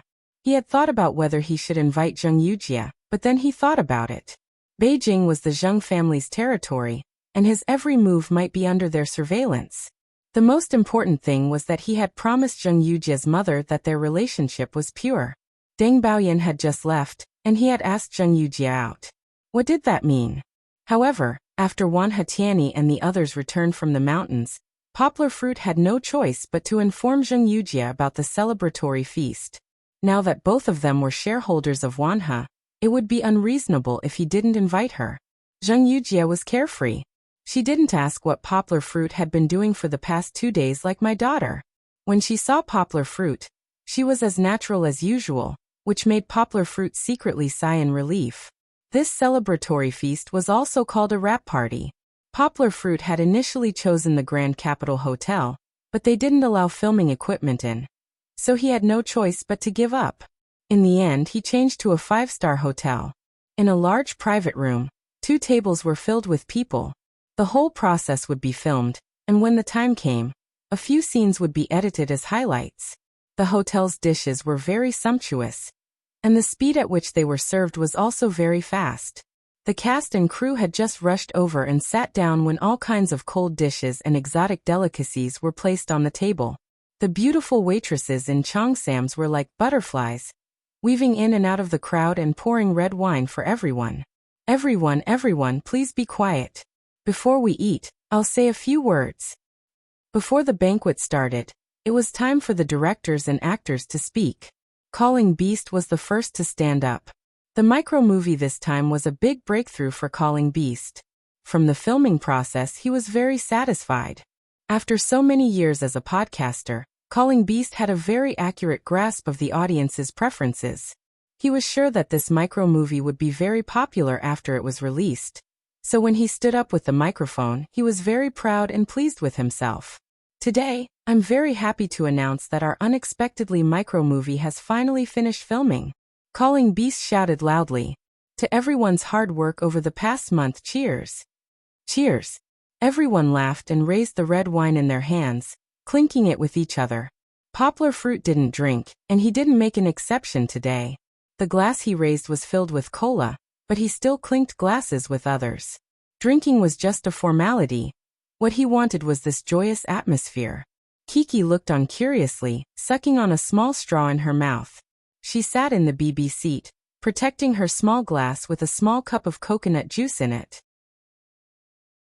It was a rare occasion like this, so Poplar Fruit also let his daughter have a drink. Soft drinks couldn't be given to Kiki. Children's teeth were too delicate and couldn't withstand the invasion of soft drinks. Calling Beast wasn't done yet. He stood up and said a lot of touching words, counting the hard work that everyone had put in to make this micro-movie, making everyone's eyes turn red. However, after he talked about 10 people, Baiku raised his glass and purposely disrupted the atmosphere. Calling Beast, if you continue, the food will get cold. Haha. Everyone roared with laughter, and the touching atmosphere disappeared. There was nothing left to say, and only a few of the main actors were left. Calling Beast didn't continue and smiled. Alright, I won't talk nonsense. I just want to tell you that we didn't expect to be able to finish filming so smoothly. It's all thanks to everyone here. I thank everyone on behalf of the company. With that, Calling Beast bowed deeply to everyone's applause and sat down. He patted Old Bai beside him, Wanha's CEO, who had just finished a negotiation and rushed back to attend the celebration party. I'll say a few words too. Old Bai stood up and smiled. I know that everyone can't help but look at the delicious food, so I'll make it short. 2 things. First of all, everyone knows that I went to many video websites to get the best conditions for us. Today, I'm back with good news. Old Bai said with a smile. He paused here to keep everyone in suspense. Everyone was excited. Everyone in the crew held their breaths and looked at Old Bai expectantly. Good news, super good news. Old Bai laughed. Our old client, Guyu 2, has signed a contract with 2 websites. They've agreed to promote this micro-movie on our homepage. Moreover, they've agreed to help us promote it half a month in advance. Before Old Bai could finish, the people below couldn't help but cheer. Why were they cheering? U2 was a mainstream video website in the country. It was ranked number 1 in the industry in the field of original videos. To be able to receive such support from U2 meant a huge amount of views and popularity. In the age of the internet, views represented results. If one were to be more vulgar, it would mean bright red money. That's why our video team has to speed up. While ensuring the quality, we have to push out our micro-movie as soon as possible. Old Bai smiled. This is a rare opportunity. As long as we can use this opportunity to make our name known, there will be more of such collaborations in the future. By then, don't mention U2, even Strange Love, and you sure will have to fight for a spot. Alright. Under Calling Beast's lead, almost everyone applauded, including Kiki. She was purely there to join in the fun, and her face was red with excitement. The second thing. I'm very happy to announce that Mr. Yang Poplar Fruit and Ms. Zheng Yujia, who are sitting next to me, have jointly invested in our Wanha. They've brought an investment of up to 10 million. Old Bai gestured to Poplar Fruit and Zheng Yujia to stand up. I believe that all of you more or less know about this news. Old Bai looked at everyone's unsurprised expression and smiled. But you probably don't understand what this means. I can tell you that we now have enough funds to accelerate the company's development. In addition to the unexpectedly mini-series that we've already planned before, we can immediately enter the preparation process. We still have enough funds to support 1 or 2 video projects this year. But even the cleverest housewife can't cook a meal without rice. Old Bai clapped his hands and put on a yearning expression. It made people laugh. Up until now, we only have this little bit of plans. We have money, but we can't spend it. What do you guys say? Spend it for me. Xiaoge smiled mischievously. Okay. Give me a good idea, and I'll give you the money right away. Old Bai snapped his fingers and pointed at little Gu in the air. Xiaoge stuck out her tongue in embarrassment. Chapter 416. I'm not joking with you guys. Although Old Bai was smiling, his tone was very serious. Now the delicious smell of meat was no longer enough to attract the attention of the crowd. Everyone was listening attentively. Old Bai was indeed much better at running the company than the beast. The art of his speech could even move the beast easily. Poplar Fruit saw this and was extremely impressed. He began to feel that he had profited from investing in this company. It had a first-class management team and system, as well as a first-class video team and talents. If such a new media company could not succeed, it would be unreasonable. Old Bai continued. I know that everyone joined Wanhe with the ambition of starting a business. In the past, Wanhe was still in the startup stage and lacked funds, staff, and equipment. But now it's different. Wanhe's platform has been built, and it's unprecedentedly broad. As long as you have the confidence, Wanhe will definitely give you a chance to take off. So everyone, get up and use your wisdom. I believe that with such talent, your creativity must be limitless. Old Bai shouted excitedly, like a MLM lecturer. Zimo Bai Ku Supreme Jade Zhongbinyu, and all of you. As long as you can come up with a great idea, we'll give you money. We'll give you money. We'll give you people. The entire company will serve you. In the thunderous applause, Poplar Fruit saw the fanaticism in the eyes of Zimo and the others. Even Xiaoge, who had been joking earlier, was very excited. She rolled up her sleeves and looked like she was ready to go all out. When the applause gradually subsided, Old Bai laughed and said, I'm sorry for talking for so long. Let's eat, let's eat. Everyone laughed and raised their chopsticks one after another. The celebratory banquet was immersed in a joyful atmosphere. Most of the main creative staff drank a lot, causing them to stand unsteadily in the big group photo. But who knew that this photo would become a precious old photo of a company that grew into a giant in the entertainment industry many years later? After the celebratory banquet ended, the others who were still sober were dismissed. For those who were drunk, Poplar Fruit booked a few rooms for them, and had the waiters help them up. Zheng Yujie drank a few glasses, but she was far from drunk. Poplar Fruit took out his keys and prepared to drive her back. Wait a minute. Zheng Yujie took Poplar Fruit's hand and said, Let's go. Poplar Fruit looked at the energetic Kiki in his arms, and hesitated for a moment before nodding. Behind the hotel was Beijing International Studies University. It was the site of Professor Luo, who had held a press conference with Poplar Fruit last year. At that time, Poplar Fruit was even accepted by Professor Luo as an exception. If it weren't for Poplar Fruit's rejection, he would have received an admission letter from outside the capital by now. Let's go in and take a walk. Zheng Yujie said generously. Poplar Fruit glanced at the banner at the entrance. It seemed like there was a graduation ceremony outside of Beijing. However, this didn't seem to have anything to do with him. Poplar Fruit smiled and walked in with Zheng Yujie. Outside of Beijing was divided into the East Campus and the West Campus. Poplar Fruit was walking in the East Campus, which was the main campus. Most of the teaching buildings and living areas were located here. Similarly, the green environment was very good. The trees provided shade. If it was autumn, the 2 rows of maple trees would be in full swing. It was a beautiful sight. Their gate is quite interesting. Poplar Fruit smiled and said, I haven't seen a gate with 3 layers. It's a bit small. The gate is small and the campus is small. Zheng Yujie curled her lips and said. The 2 of them walked into other people's campus to play and pointed at other people's school gate. Fortunately, they didn't speak loudly, otherwise it would cause public outrage. Walking around the campus, Poplar Fruit and Zheng Yujie were in a leisurely mood that didn't fit in with the atmosphere of the graduation season. Poplar Fruit didn't say anything. The atmosphere was a bit gloomy. Only Kiki, who was in her father's arms, pointed here and there and called out curiously. Are you going back after the dubbing? Zhang Yujie suddenly asked. Yes. If there's nothing else, I'm going back to Yangcheng. Poplar Fruit nodded and replied. What are your plans when you go back? Zhang Yujie casually plucked a branch and peeled off the leaves one by one. I don't have any plans at the moment. I might give myself a vacation. Poplar Fruit smiled and said. I've been working nonstop for more than a year. I want to put my work on hold and rest for a month. It was indeed time for a vacation. Although Poplar Fruit usually ran around, he still maintained at least 3 hours of translation time every day. Except for some special circumstances, Poplar Fruit didn't stop translating even during holidays. Moreover, if there was an urgent task, Poplar Fruit had to work all night. Now, Poplar Fruit had earned more than 3 million yuan for more than a year. But this money wasn't easy. If it weren't for Poplar Fruit's interest in this line of work, he would have been tired of it long ago.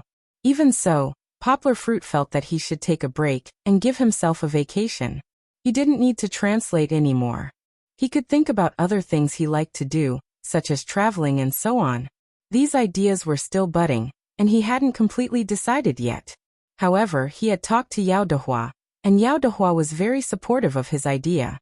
He even wanted to take Poplar Fruit to go fishing on a yacht. If he took a vacation, it would be the remaining 1 month of the summer vacation.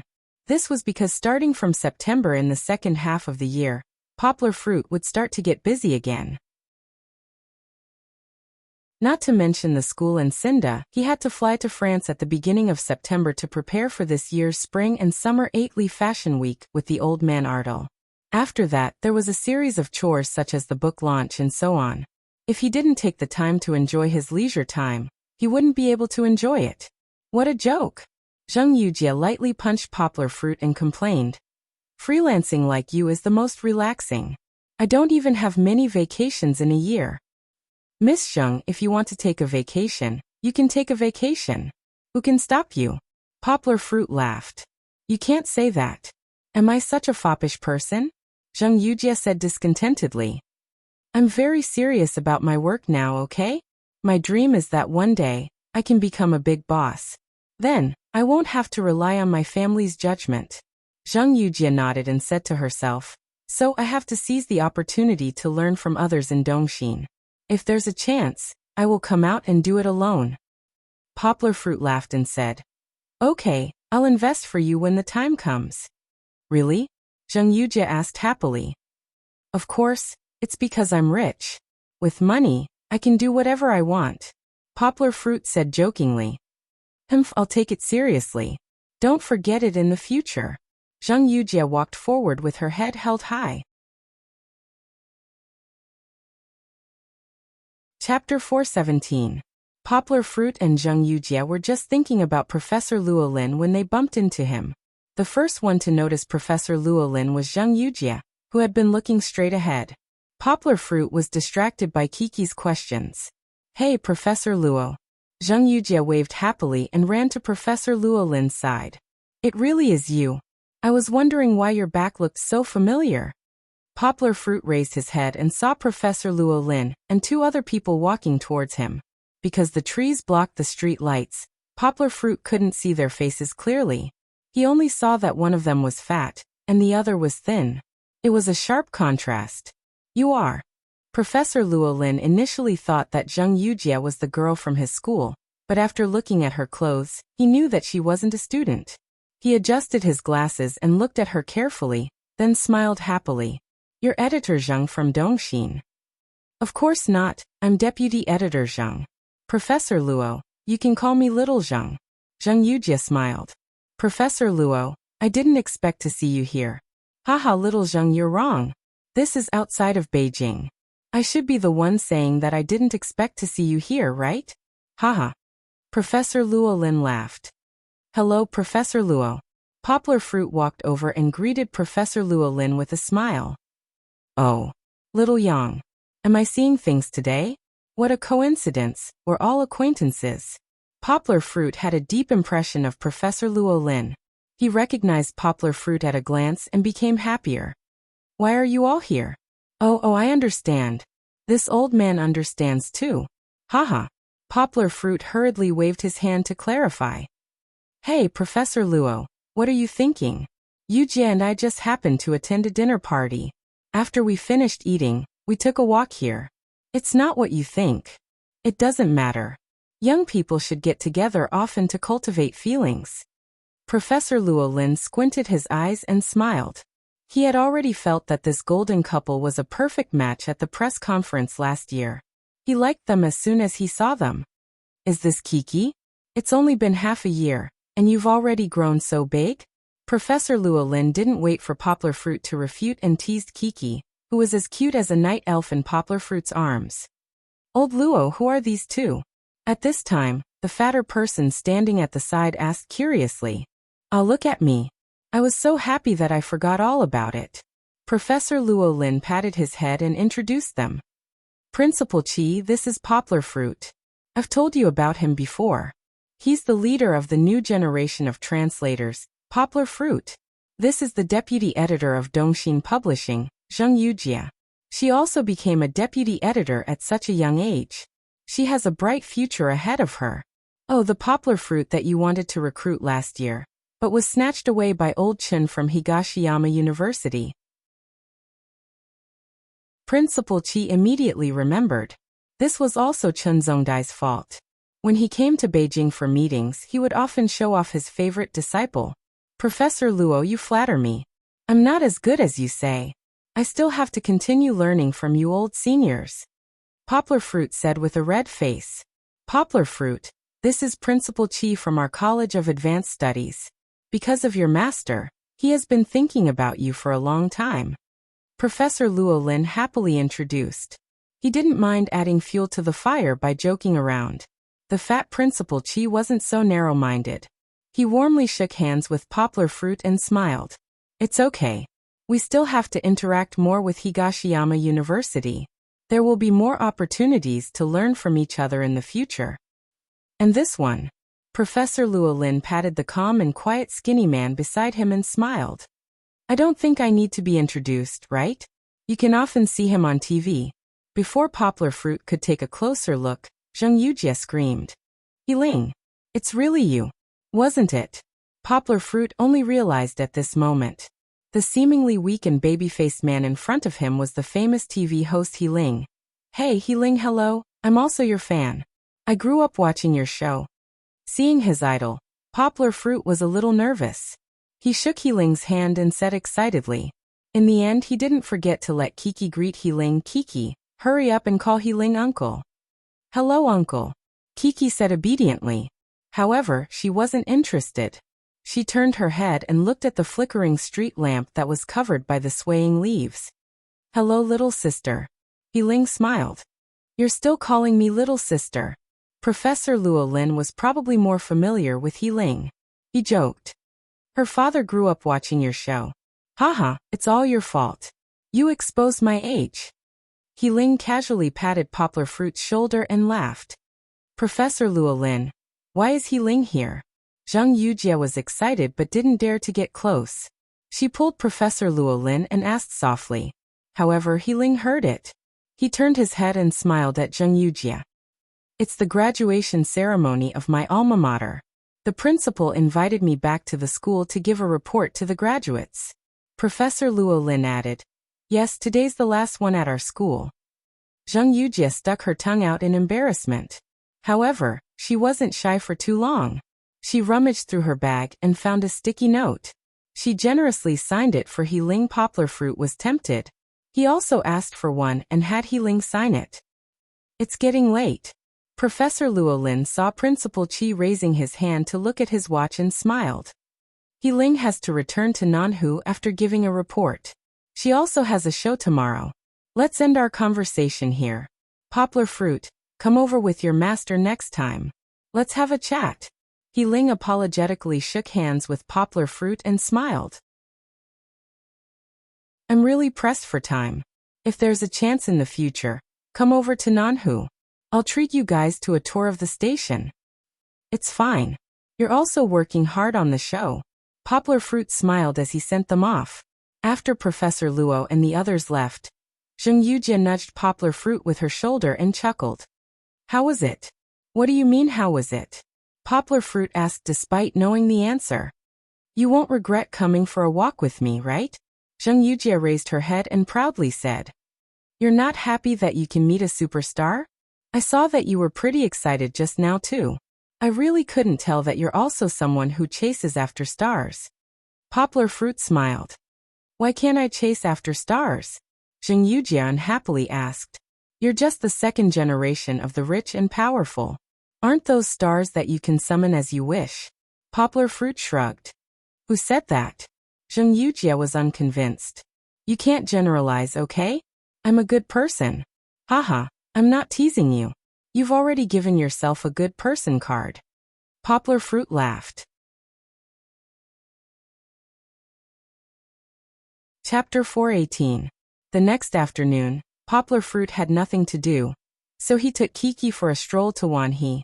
Then he went to the company. The video was still in the middle of production. Several people in charge of editing and special effects were busy in a large office. Even old Kong, who had drunk the most yesterday, had rolled up his sleeves and was lying in front of the computer. Poplar Fruit took a look, then closed the door and came out. He smiled and pointed inside to Baiku and Cheonjuan and said, they were too engrossed. No one noticed me. Let's go. We won't disturb them. Because Yaosho and Zima were directors, they were also inside directing the editing. Cheonjuan and Baiku, who had no skills, were just practicing dubbing in the recording studio. Along the way, Poplar Fruit could see that many people were engrossed in their new work, including Xiao Gu. She was wearing a cute blue dress and was holding a script and talking to herself. Mr. Yang, we won't accompany you. You are familiar with the place now. Why don't you walk around by yourself? Baiku scratched his head and asked. Since Baiku announced the investment of Poplar Fruit yesterday, Baiku began to use the title Mr. Yang for Poplar Fruit. Don't. Well, I mean, don't call me Mr. Yang. Poplar Fruit corrected him. We are all friends. Look at me and Che. Don't we call each other by their names? Cheonjuan touched his handsome aquiline nose and smiled. I think it's weird to call you Poplar Fruit. How about we call you Little Mr. Yang? Poplar Fruit said angrily. You have to call me boss. Have you forgotten? What did you say when you begged me to fight with you? I just wanted to make a joke with everyone. You pushed me into the pit and owed me a big meal. Cheonjuan was depressed when he mentioned this matter. Haha, okay, let's not talk about it. You are going back to practice, right? How about I go with you? Poplar Fruit laughed. I can't just sit here and watch you sweat, right? So, Poplar Fruit followed Baiku and the others to Wanhee's recording studio. Wanhee's recording studio was very professional. Poplar Fruit was not familiar with this area. But when he saw the pure wooden room inside and outside, the floor, ceiling, and the surrounding walls were covered with soundproofing materials, and the professional recording equipment that looked like an airplane's control panel, he was dazzled. How could he not worship it? When Beast and the others first started their business, a music company closed down due to poor management. Beast spent 500,000 yuan to buy this set of equipment. If it was brand new, it would cost at least 1,000,000 yuan. Baiku skillfully turned on the recording equipment and showed Poplar Fruit how to operate it. They really made a lot of money. Looking at the equipment that was still well maintained, Poplar Fruit nodded. He carefully held on to Kiki to prevent her from running around. It would be bad if she broke some parts. Kiki and her father walked into this unfamiliar environment. She was a little curious because everything around her was new and unfamiliar, except for the few displays on the control panel. Kiki felt that she recognized those. Weren't they TV? However, we don't need all of them yet.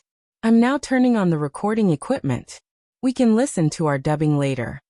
Baiku laughed. Because he had to study, Poplar Fruit stayed outside to watch. He sat in front of the control panel with his daughter in his arms. Through the vacuum soundproof glass window, he could see the situation inside the recording room. After Baiku went in, he gestured to Poplar Fruit and said a few words, but the soundproof effect of the recording room was so good that no sound came out. Fortunately, Poplar Fruit could understand that Baiku wanted him to put on the headphones. With a smile and an okay gesture, Poplar Fruit put on the monitoring headphones. Immediately, the voices of Baiku and the others came out. The voices were very clear, and because the microphone was covered with a layer of blowout cover, the noise was almost inaudible. Papa, Kiki wants it too. When Kiki saw Poplar Fruit put on the strange hat, she curiously waved her small hands and pulled the cord of the headphones. Okay. Don't make trouble. Papa will put one on you too. Poplar Fruit helplessly picked up another monitoring headphone and put it on his daughter's ear upside down. For Kiki's little head, the headphones were too big. Poplar Fruit had to hold them for her. Otherwise, the weight of the headphones would be on Kiki's ears, which would be uncomfortable. While his heart was still on Kiki, Poplar Fruit found that the inside had already started. However, he didn't have time to listen carefully, because Kiki felt that the headphones were big and stuffy. All she could hear were the voices of the two uncles. It was not interesting at all, so she shook her little head again, trying to get rid of the burden. Well, you don't want it. Poplar Fruit helplessly took it off for her, and then held down his daughter's little hand that was about to move around curiously. After Kiki was controlled, Poplar Fruit finally had some thoughts back to the headphones. Fortunately, it was not an official dubbing, so Poplar Fruit did not miss anything. Baiku's voice was quite unique. He was a broadcasting professional and had done animation dubbing. Poplar Fruit felt immersive listening to him. It was just that some parts were spoken very quickly, and there was no time to breathe. Cheonjuan's voice was slightly worse, but it may be that he had been trying to figure out the role of Zhu Beiji for a long time. Listening to his voice, Poplar Fruit felt that it was very cheap and annoying. After a while, Kiki was bored and twisted around on her father's thigh. She was a little impatient. Baiku and Cheonjuan had also stopped. They had different opinions on the dubbing of a witty sentence in the script, and were discussing it inside. Little Director Yang, what do you think of our opinions? At this time, Baiku raised his head and said to Poplar Fruit through the vacuum glass window. Under Cheonjuan's suggestion, Poplar Fruit's title was officially confirmed. Poplar Fruit's repeated objections were to no avail, so he could only accept it. Poplar Fruit heard Baiku's question through the monitoring headphones. He was about to give his opinion, but after saying a few words, he realized that his voice did not reach inside at all. It doesn't make sense. I clearly said it to the microphone. Poplar Fruit tilted his head and looked at the thin and long microphone in front of him. Little Director Yang, you didn't press the red button, right? Yes, that's it. Only when you press it will sound out. Baiku leaned in front of the window and instructed. Hey. Poplar Fruit pressed the button and tested the sound. I heard it. Go ahead. Cheonjuan laughed. My opinion is more amateur. I'm just casually talking about my feelings. Poplar Fruit laughed. He began to speak. However, halfway through his excited speech, there was suddenly a wave from inside. Cheonjuan shouted. There's no sound again. Poplar Fruit looked down and saw that the little girl, Kiki, had reached out her small hand and pressed the red button. She turned her head and found that her little action was discovered by her father. She quickly shrank her neck and burrowed into her father's arms, laughing mischievously. Chapter 419. In the past, Poplar Fruit had always thought that dubbing was just about reading the script.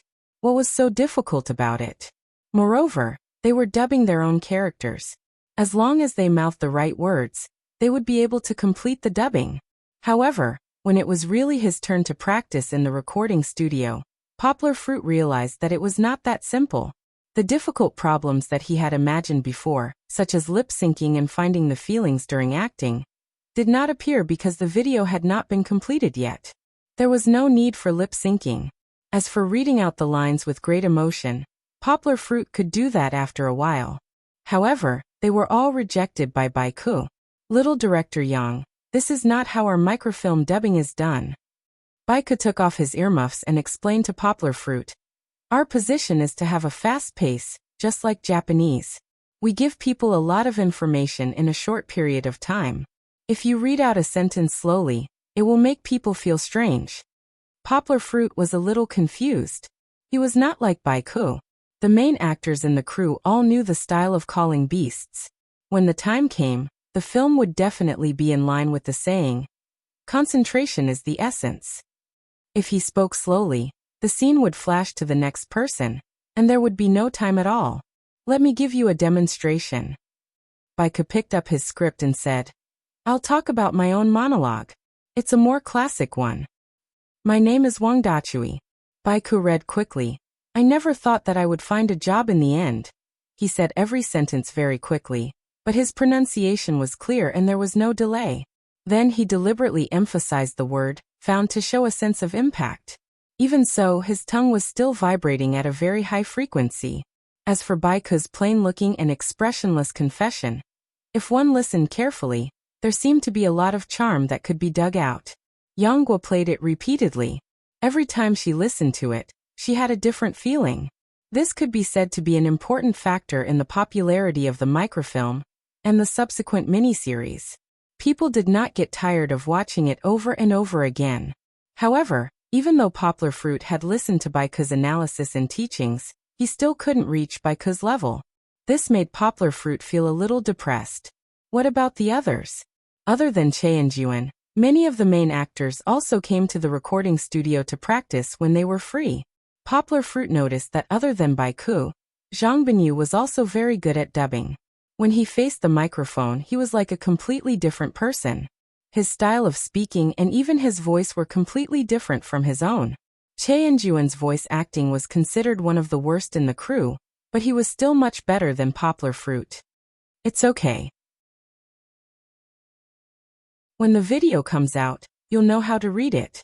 When the time comes, you can follow the video and finish reading the dialogue. Then you can add a little bit of emotion into it. That will be enough. Baiku comforted Poplar Fruit. Baiku knew that he couldn't expect too much from Poplar Fruit. After all, there were specializations in the industry. Poplar Fruit wasn't in this line of work. The cameo was purely for fun. It was good enough if he could reach an average level. When he went back at night, Poplar Fruit was still figuring it out. Even though Baiku said that it was okay, Poplar Fruit was still a little unconvinced. He was also a person who didn't want to admit defeat. He felt that if Che and Juan could do it well, why couldn't he? Of course, Poplar Fruit had another thing to do at night, and that was to coax Kiki, who had been bored the whole afternoon, and was throwing a tantrum. In the recording studio, Poplar Fruit was busy practicing and studying. He had no time to play with Kiki. The equipment in the recording studio was very delicate. Poplar Fruit was worried that Kiki would run around and break the equipment, so he always held Kiki in his arms. Kiki was different from children of the same age. She grew up faster. Now she could run around like a 2- or 3-year-old child. Moreover, she was in the most curious period of a child. She wanted to get to the bottom of everything. When she saw the microphone, she would ask, "Papa, why doesn't this microphone sound?" In her memory, when she used to sing with Bei by the river, her voice would become louder when she spoke into the microphone. When she saw the vacuum glass window outside, she would ask, "Papa, why are Uncle and the others in the TV?" She still felt that the glass window was from the TV. Unfortunately, her father didn't show her the pleasant goat. In the end, Kiki was really bored, so she started to make trouble. She kept holding her father's neck and scratching his face, trying to break free and walk on the ground by herself. If Xiao Gu hadn't come later, and she hadn't helped to take care of him for a while, Poplar Fruit would have been so tormented by her that he couldn't even aim the microphone properly. Tomorrow, he would definitely go to the recording studio to play. If Kiki was still unwilling, it would be difficult for Poplar Fruit to practice, not to mention that he would have to cooperate with the crew in the future. That's right. Poplar Fruit patted his head and thought of an idea. Isn't there a microphone there? He could let Kiki sing. Poplar Fruit smiled. For Kiki, singing was an irresistible temptation. What should he do? Poplar Fruit scratched his head. It didn't seem to be easy to implement.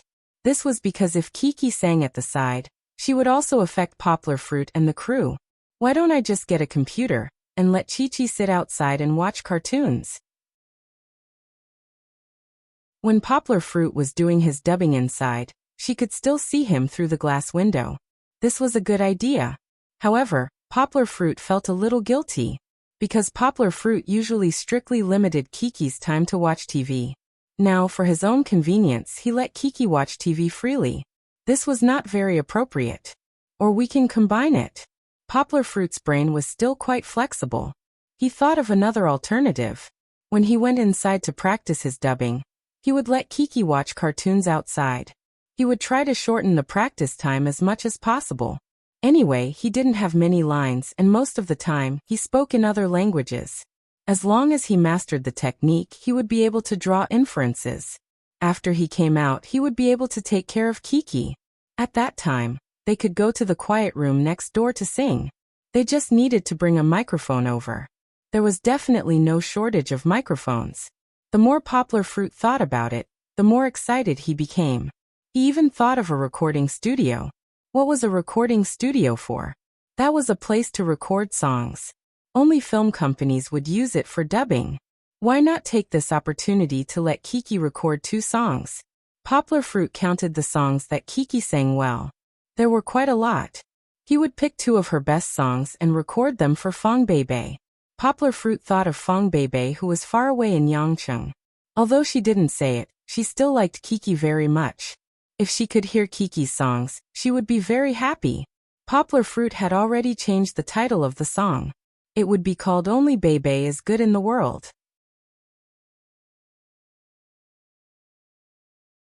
Chapter 420. Papa. Kiki's pleasant voice, like an oriole flying out of a valley, came out of the headset without any impurities. Yes, Poplar Fruit's happy response came out of the headset. The sun came out and the moon came out. Are you home? Kiki sang this string with a little effort, but she still managed to sing it.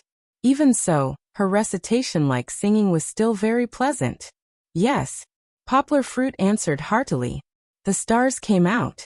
Where did the sun go? Kiki continued to sing. She was very good at the rhythm, and there was no sign of her being out of tune. In the sky. Poplar Fruit answered with a smile. I can't find him no matter how hard I try. Kiki sang better and better, and the feeling of difficulty gradually disappeared. He went home. Poplar Fruit's tongue turned. The sun, the stars, and the moon are the auspicious family. In this line of singing together, Kiki's childish voice and Poplar Fruit's mature and magnetic voice formed a sharp contrast. Kiki's voice was not covered by Poplar Fruit's voice. At this time, there were many people standing in the control room outside the recording studio. Yaoshou and Xiaoge, who had heard the news, came over. There were also many others who came to watch the fun. There were only 3 professional earplugs for monitoring, but there were many excuses for diversion. They even brought their own earplugs to plug into the computer. It had been 3 days since Poplar Fruit entered the recording studio for the first time. The production of the video was coming to an end. Poplar Fruit and the other actors in the crew also had a big breakthrough in the dubbing practice. As for Kiki, she was fascinated by the magical microphone. At first, it was just an ordinary microphone, but the technical and recording engineer, Ashue, gave her a small software on the computer, and Kiki could hear her own singing voice. When they were free, Poplar Fruit took Kiki to record 2 songs in the recording studio. One was Kiki's best song, and the other was Beibei is Only Good in the World, which was rewritten by Poplar Fruit. At that time, when Kiki sang, Beibei is Only Good in the World, Kiki and her father were playing happily in the recording studio, but the people outside all had a strange expression.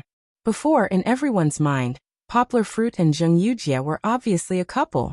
Not only were they often in and out of people's sight, but they were also investing together.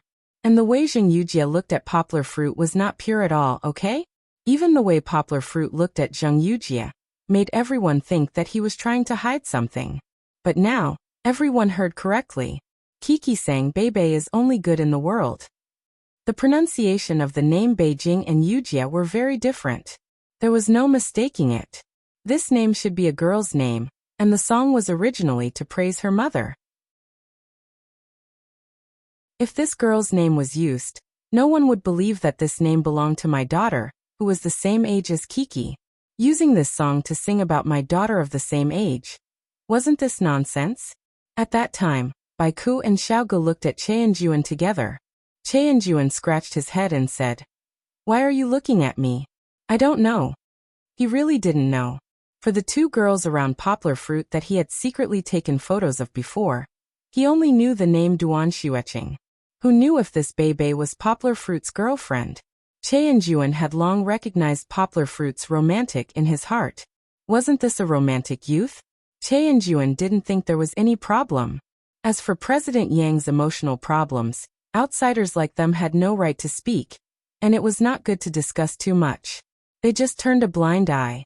After recording the song, Poplar Fruit directly copied it into the computer and sent it to Fong Bebe. Just as he was snickering, Fong Bebe didn't know whether to laugh or cry as she listened to the song. She was a little touched, but she still couldn't help but send him a throwing chair emoji. She said indignantly, "Humph, I won't be captured so easily by you." Thus, Poplar Fruit saw Fong Bebe type 3 lines of words. "You're not like Bebe's life. You're the one who's gone. Weird uncle." After reading these 3 lines, Poplar Fruit also found that Fong Bebe had decisively gone offline. The science genius also changed her status. "I said 2 months, so it's 2 months. I'm determined not to be disturbed." Well, Poplar Fruit angrily closed the computer. Later, Poplar Fruit suddenly had an idea. Why not sing a song with Kiki? Although he didn't sing well, wasn't there a legend in the entertainment industry about recording studio singers? In the recording studio, he could sing repeatedly until he was not out of tune. Coupled with the post-production of the tuner, people who didn't know how to sing could sing to the standard of a master. Poplar Fruit's idea wasn't considered cheating. He just wanted to leave a precious memory with Kiki. Anyway, the song he sang with Kiki would at most be posted on Weibo. It wasn't like he would use it to cheat money. Thus, under Poplar Fruit's careful selection, there was the auspicious 3 treasures that he sang with Kiki. This song became popular as early as a few years ago during the Spring Festival Gala. It was still sung in many people's mobile phone ringtones. However, there was a problem. There were 2 of them. First of all, the auspicious 3 treasures sang about parents and daughters. Poplar Fruit only had him and Kiki. Where did the mother come from? He couldn't possibly find Jing Yujia or a girl who could sing to fool them, right? If Fong Bebe saw it, how upset would she be? It was still the same old method. Poplar Fruit finally changed the lyrics and changed all the parts about the mother to the father. There was another problem. The auspicious 3 treasures part was in Mongolian. He and Kiki didn't know Mongolian. Did they have to cut out the beginning and end? If it were anyone else, they would probably give up just like that. But who was Poplar Fruit? He was a master of languages. So what if they didn't know Mongolian? They could learn it now. What about Kiki? It didn't matter. They could learn it.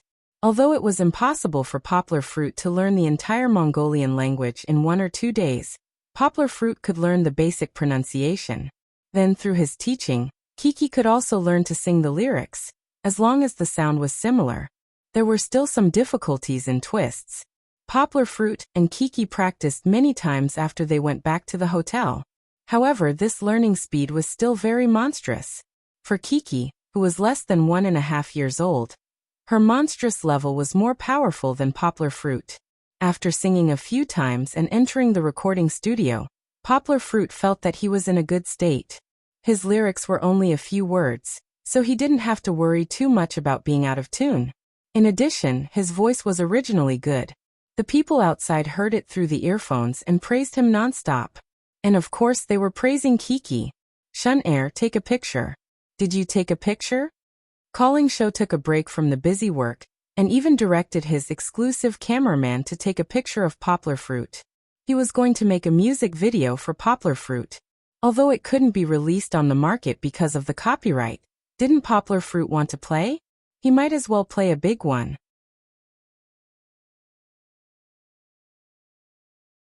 Chapter 421. The production of the auspicious 3 treasures MV was very simple. It just needed to be edited a little, add some dazzling lights and cutscenes, and then match with the already recorded music track. After it was done, Yao Shou copied the video to Poplar Fruit. That night, Poplar Fruit was especially solemn.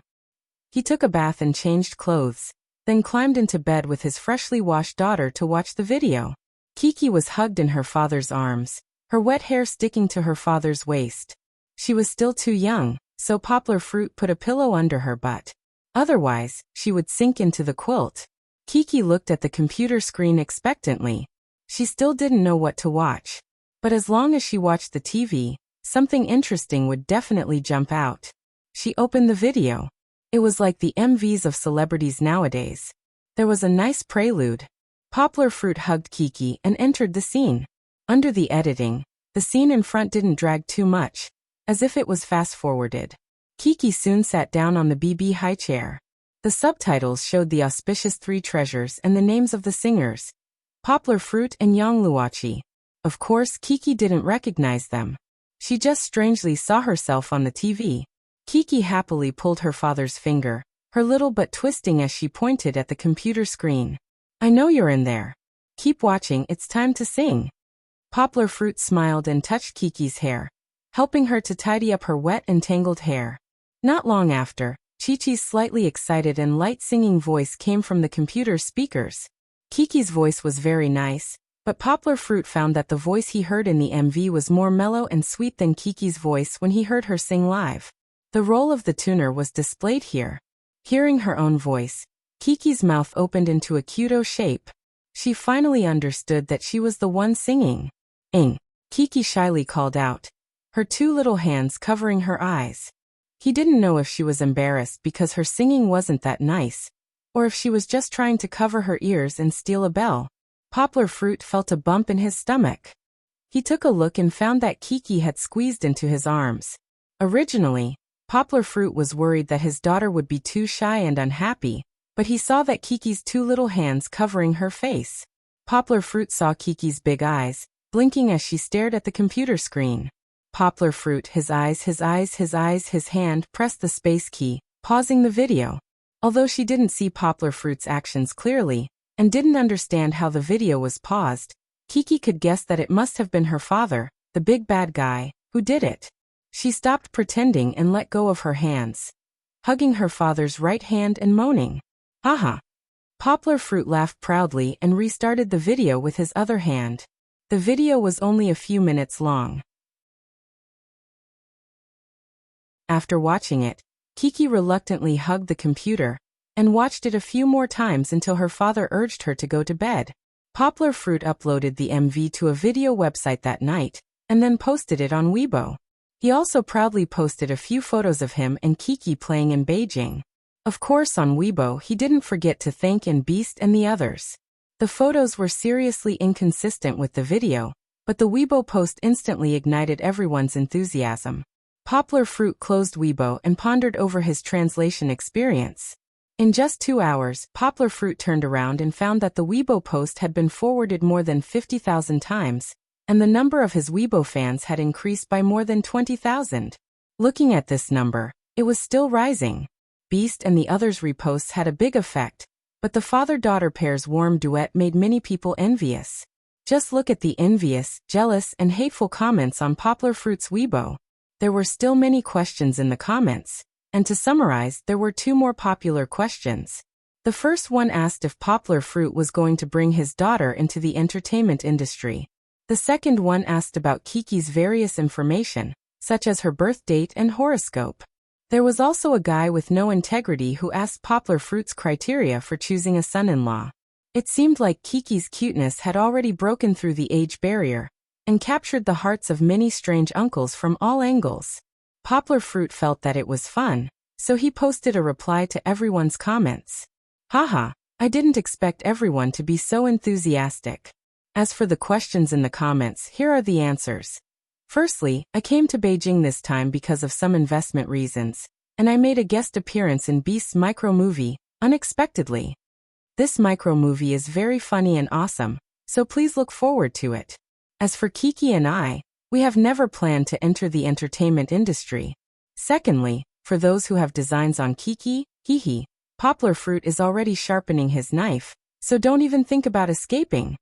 This Weibo post was half joking and half serious. If anyone really had designs on them, Poplar Fruit would definitely send them flying with a punch. A daughter was the apple of a father's eye and the apple of Poplar Fruit's eye. Seeing her grow up day by day, how could Poplar Fruit bear to let Kiki marry off? When Poplar Fruit's Weibo post was sent out, the fans who received a reply were all excited. They became happier and happier, and even shouted in the comments section, "Father-in-law, Post the address. Even if I die, I want to die at Kiki's feet. The flood of comments made Poplar Fruit break out in a cold sweat.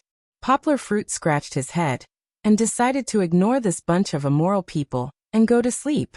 Poplar Fruit didn't know that Poplar Fruit's video and Weibo post had become the hottest topic on Weibo the next day.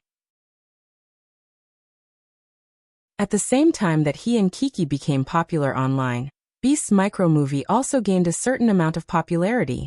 Coincidentally, Poplar Fruit gave unexpectedly a free promotion. This was all for later. When Poplar Fruit returned to Wanha the next day, the video was already done. Poplar Fruit didn't have many scenes and he had to stay in Beijing for almost half a month because of this matter. Beast felt a little apologetic and arranged for Poplar Fruit's dubbing to start first. Baiku and Poplar Fruit were dubbing together at the beginning. Although they had rehearsed many times before, Poplar Fruit still felt a lot of pressure when dubbing together with Baiku. The contrast was too obvious. Fortunately, Baiku was right. With the video, the rhythm of dubbing was easier to grasp. After failing more than 10 times, Poplar Fruit finally got the hang of it. Once there was a first, there would be a second. After Poplar Fruit got into the zone, his dubbing efficiency increased. In the end, Poplar Fruit used less than half a day to complete a total of 27 lines. Poplar Fruit knew that this high efficiency wasn't because of his talent, but because of his continuous practice and understanding over the past few days. No matter what, Poplar Fruit was done with unexpectedly. The rest, including the release of the video, didn't have anything to do with Poplar Fruit. Professional matters should be left to the professionals. After staying in Beijing for so long, Poplar Fruit was finally going to return to Yangcheng.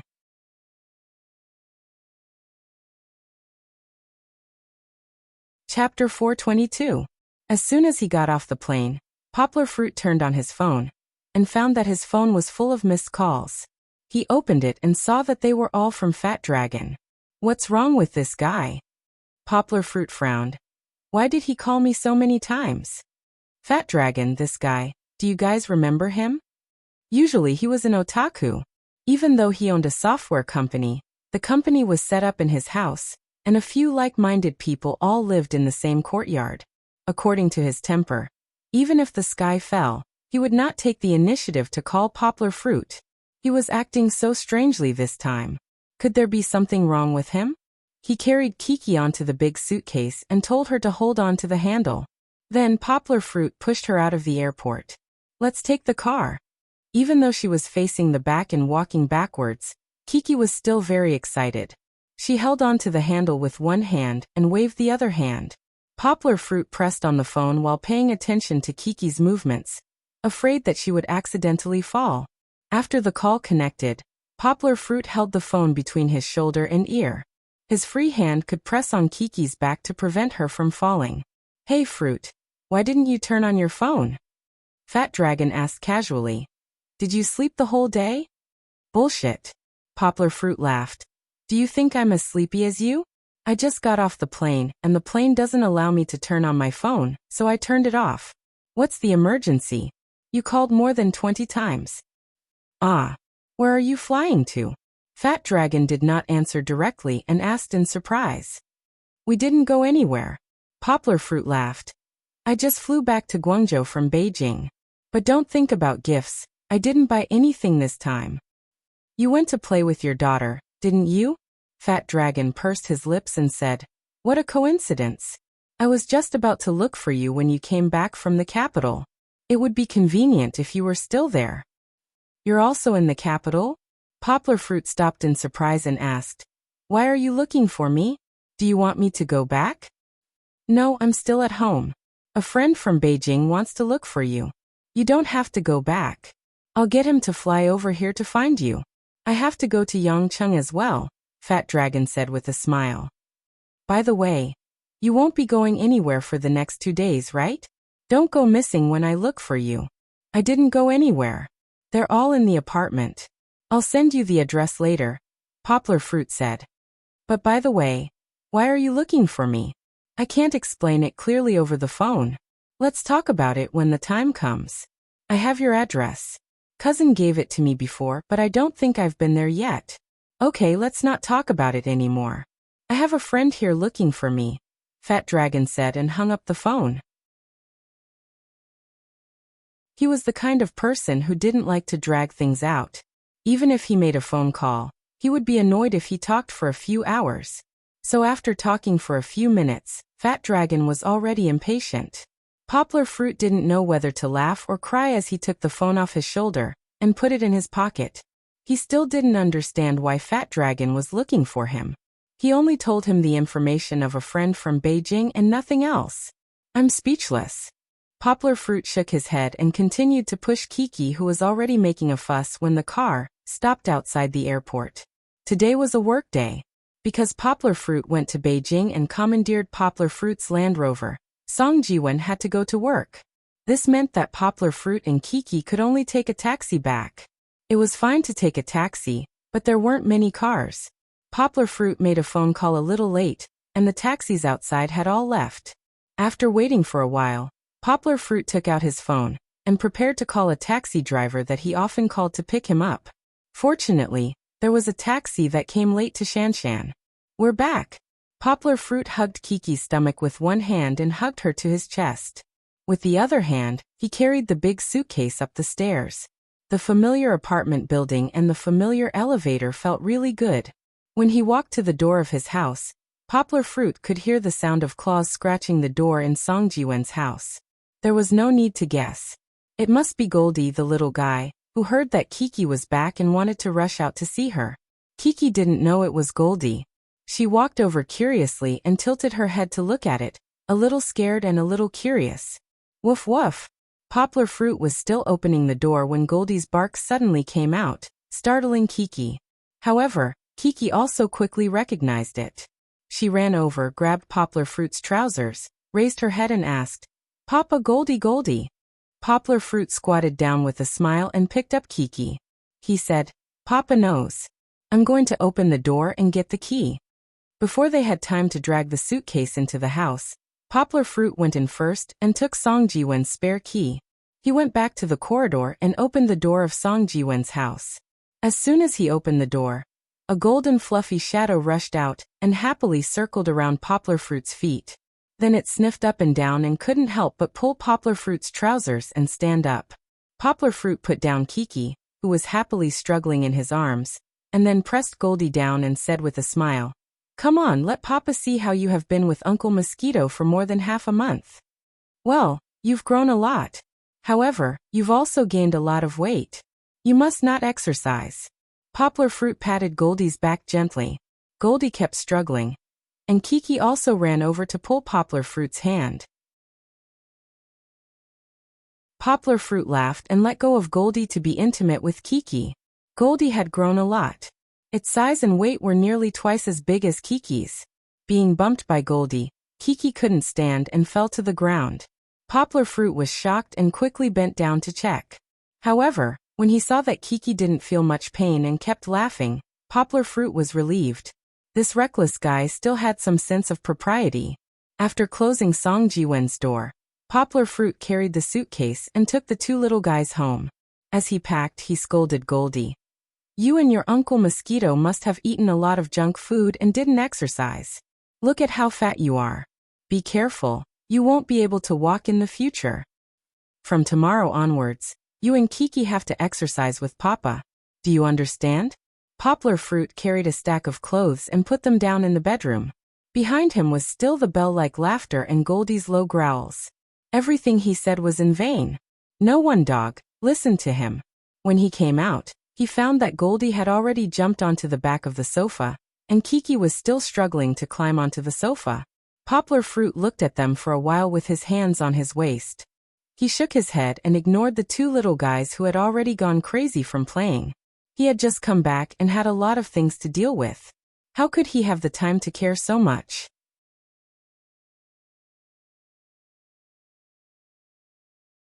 Chapter 423.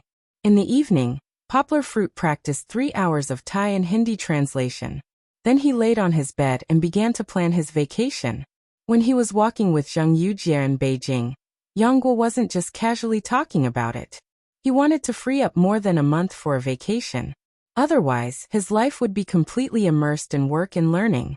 What fun would there be to speak of? Where to go during his vacation was also a problem. It was like a white-collar worker in an office building worrying about what to eat for lunch. It was not that there was nothing to eat, but that there were too many choices. There were so many fun places to go. It seemed that with money and time, all of these could become his choices. But where should he go? Right, didn't Big Brother Yao Dahua suggest that he go fishing with him? Although fishing was not fun, going out to sea on a yacht and feeling the blue sea and blue sky was a very enjoyable thing. He could also go to Nanhai Island. It had the most beautiful beach in the country, and all kinds of tropical scenery. Poplar fruit had been there once when he was young, and he still yearned for it.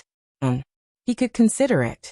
Poplar fruit closed his eyes and smiled slightly. In his imagination, the waves on the beach gently hit the reef. That slow and rhythmic sound accompanied Poplar fruit to sleep. The next day, Song Jiwen pushed open the door and came in.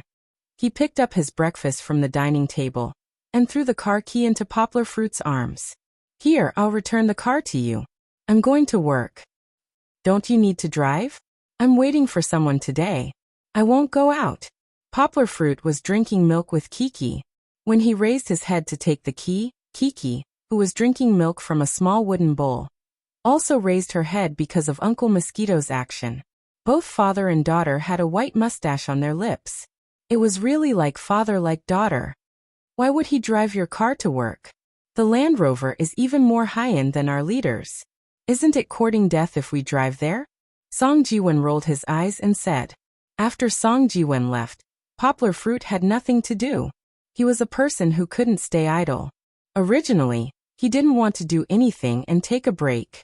However, when he saw the sun shining so brightly, he couldn't help but take a book to the balcony and sit down to read. Kiki, on the other hand, pulled out a small wooden box and flipped through the toys that Poplar fruit had painstakingly organized yesterday. She took out the new toys that she had brought back from the capital and showed them to Jean Z. Goldie squeezed next to her and lay on its stomach. It stuck out its tongue and wagged its tail. She didn't know if it understood Kiki's words. It was said that Fat Dragon would only arrive in the evening, so Poplar fruit still had a whole day to waste. He suddenly remembered that the summary of his translation experience had been completed. It wasn't a lot, only about 100,000 words. It wasn't even enough to publish a book. Should he send it to Yao Dahua and let the Xindao Translation Research Institute ponder over it? He planned to use this material to teach a few classes after the Xindao Translation training course started. However, I have integrated a lot of my understanding and thinking of various translation theories into this book. I wonder if it will be too profound for most people to understand. Speaking of translation theory, Poplar fruit suddenly felt that this material should be shown to his supervisor. After all, it was a summary of the stages. There was also a theory that he had boldly proposed. If Director Chen Zongdai knew that he had taught an immature theory to someone else without letting him read it, he might be so angry that he would pick up a broom and chase after him. Therefore, Poplar fruit turned on his computer and attached his manuscript to an email and sent it to Chen Zongdai. After that, he made a phone call and said, "Director, I recently wrote something. I want you to help me review it." "What is it?" The director seemed to be eating something. He wriggled his mouth and asked vaguely, "Is it a thesis?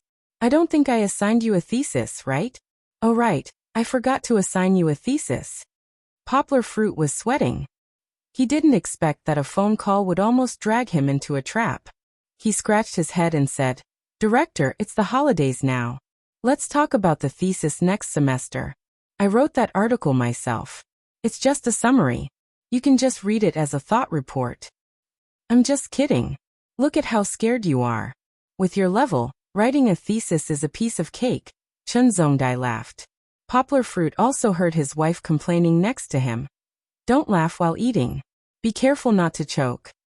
"Okay, I'll stop talking. I'll read it when I have time. Let's eat, let's eat." Chen Zongdai's voice came from the phone before he hung up.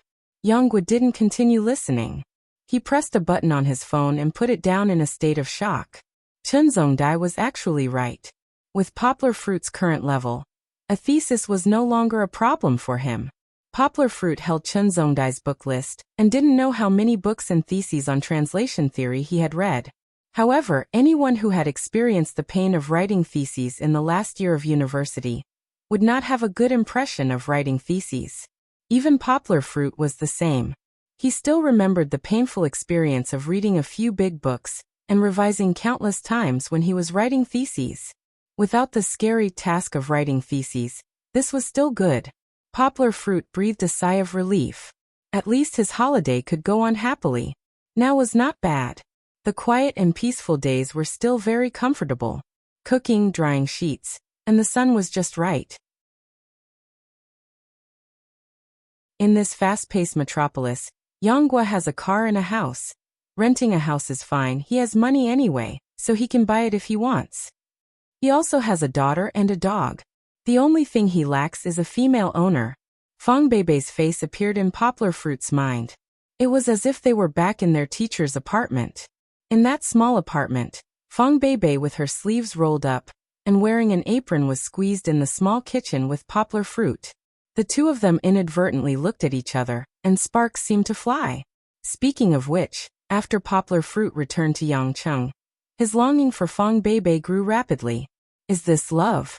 Poplar Fruit still didn't quite understand. What was the difference between wanting a woman to be your wife and your daughter's mother, and loving a woman? Is there really a difference? He also didn't understand why Fang Beibei would care about these things. However, Poplar Fruit was already regretting it a little. What he regretted was that he had been so foolish in the rain. When faced with this kind of question, he should have just told her the answer she wanted to hear. Now that Fang Beibei is hiding, she won't let you see her. You have 2 months to regret it. Half a month has already passed. There's still 1.5 months left. Poplar Fruit held his head and sighed.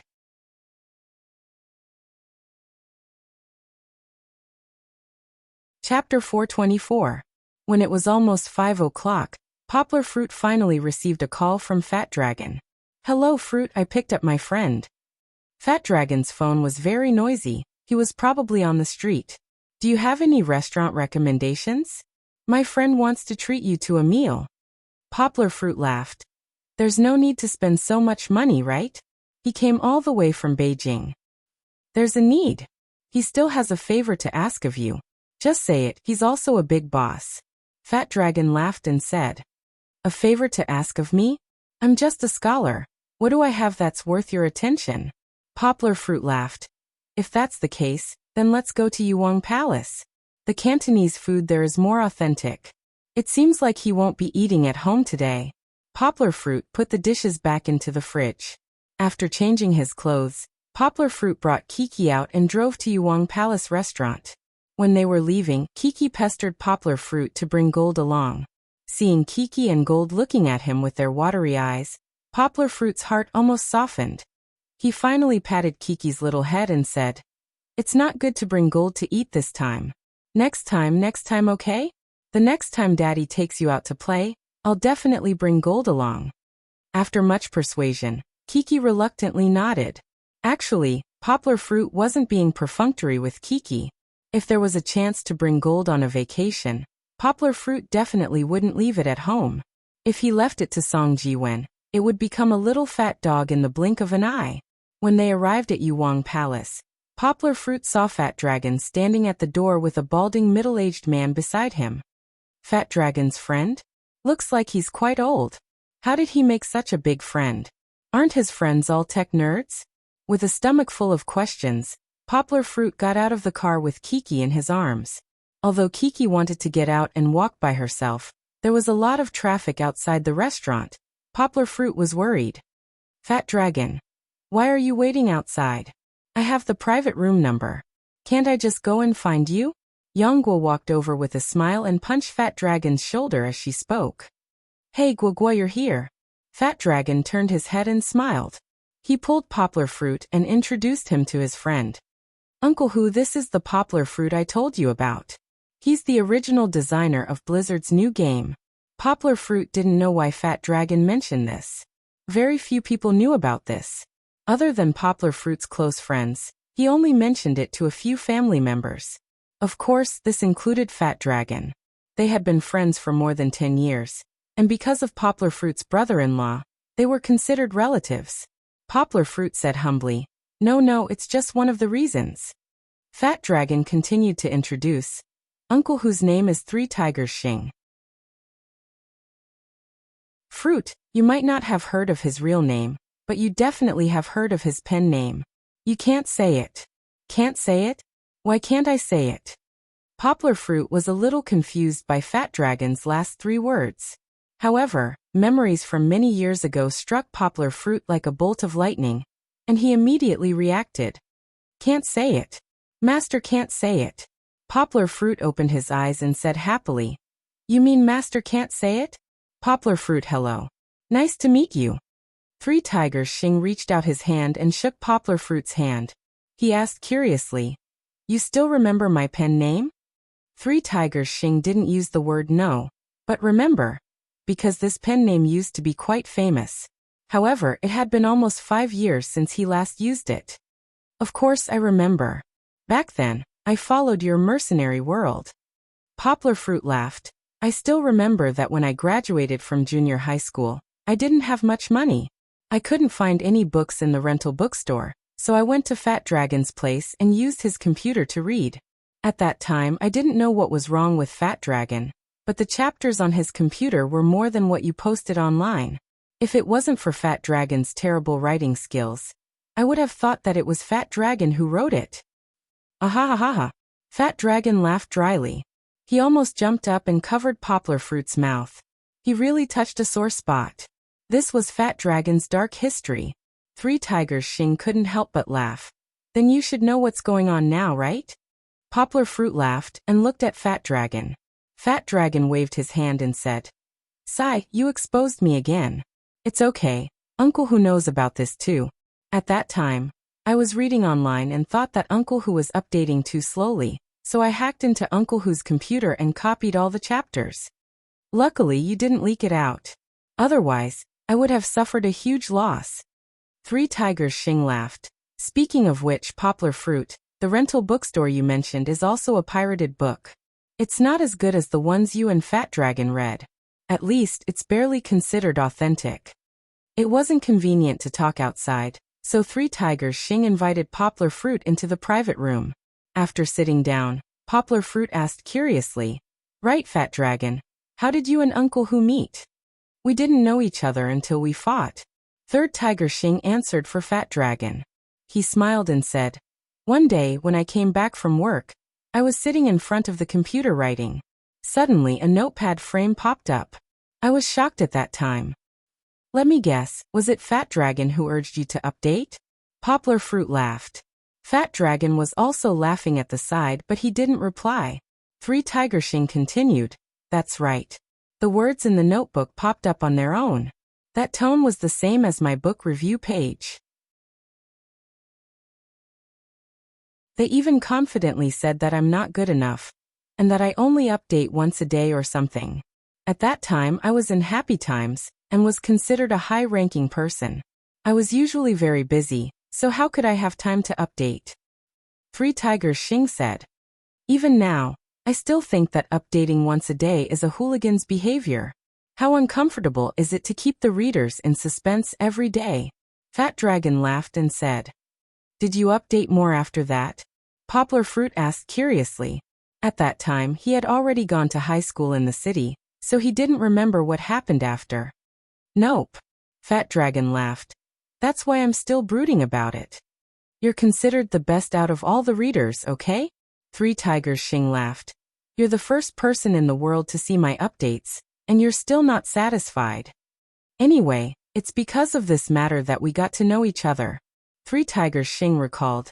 I used to work in Jinshan. Although I wasn't in the Poison Tyrant software department, I still have some understanding of hackers. My computer's anti-intrusion system was pretty advanced, but it was still broken by Long O Fat Dragon's name. At that time, I knew that his hacking skills were strong. AI, that's all in the past. Fat Dragon said modestly. New week, looking for monthly votes, looking for recommendations. Greater than over equal to.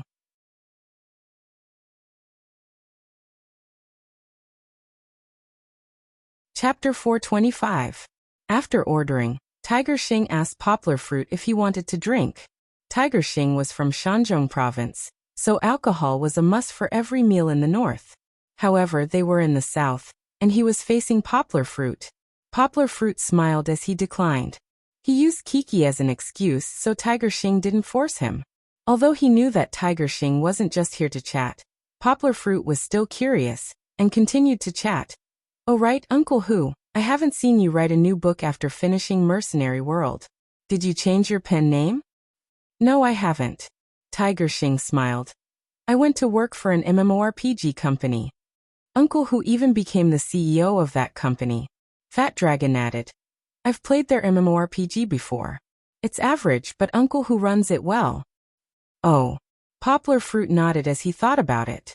Games. Poplar Fruit was starting to understand why Tiger Xing was here. "I'm not here today, because of Genghis Khan's game." Tiger Xing was good at reading people's expressions. He smiled and said, "I've already resigned from my previous company, and started my own company called Le Dong Joyeux." Finally, they got to the main topic. Yanghua nodded and continued to listen. "Our company is currently working on a game called IMMT. Are you familiar with this name, Poplar Fruit?" Tiger Xing asked. Poplar Fruit shook his head lightly. "Not really, I haven't played a game in a long time. But I think I've seen it on the internet. It's based on a cartoon, right?" "That's right, our game is based on the cartoon and has the same name." Tiger Xing smiled and introduced. "To put it simply, it's an MMORPG, but we're using a card battle mode. Players can collect and combine various cards to level up. This way, our players can experience the thrill of an MMORPG without having to do too much." "Sounds pretty good." Poplar Fruit nodded and said, "I agree with you. If mobile games are too demanding, no one will play them. Poplar Fruit, you can give it a try. I've brought our initial version of the game today." After receiving Poplar Fruit's praise, Tiger Xing excitedly took out an iPad from his backpack and handed it to Poplar Fruit. "This game hasn't been released yet. It's still being perfected." Tiger Xing said as he looked at Poplar Fruit carefully. Poplar Fruit took it and looked at it carefully. "I haven't played games in a long time. It's not bad for Fat Dragon to try out this game, but it's a waste for me to play it." Poplar Fruit tapped on the iPad a few times before putting it down. Kiki was very interested in the iPad. She poked her head and hand out from time to time, wanting to touch it. "I've played it before. It's pretty fun." Fat Dragon smiled as he poured everyone a cup of tea. "But isn't your logo very similar to Blizzard's Warcraft?" Poplar Fruit asked curiously. "Haha, to be exact, it's World of Warcraft." Tiger Xing smiled and said, "We've copied many of the classic World of Warcraft dungeons." "Won't that be a violation of copyright?" Poplar Fruit asked, puzzled. "It's hard to say. It depends on Blizzard's mood." Tiger Xing said awkwardly, "We're not plagiarizing." "It's not plagiarizing at all. We're just changing our style and method to reflect the dungeon's storyline." "So, you're here today because you want me to plead with Blizzard so that they won't pursue the matter?" Poplar Fruit suddenly asked. Tiger Xing was stunned. He shook his head and said, "No, we've already considered this when we were designing the game.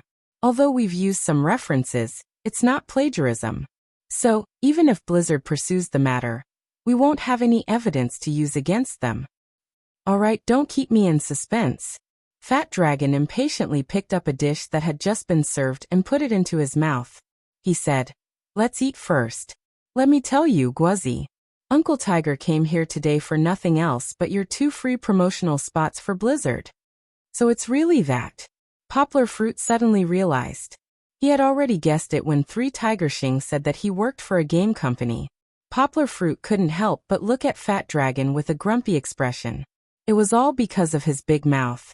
Not many people knew that Poplar Fruit had made a lot of money by selling card games. Other than Zheng Yujia, Song Jiwen, and a few other close friends, only a few family members knew.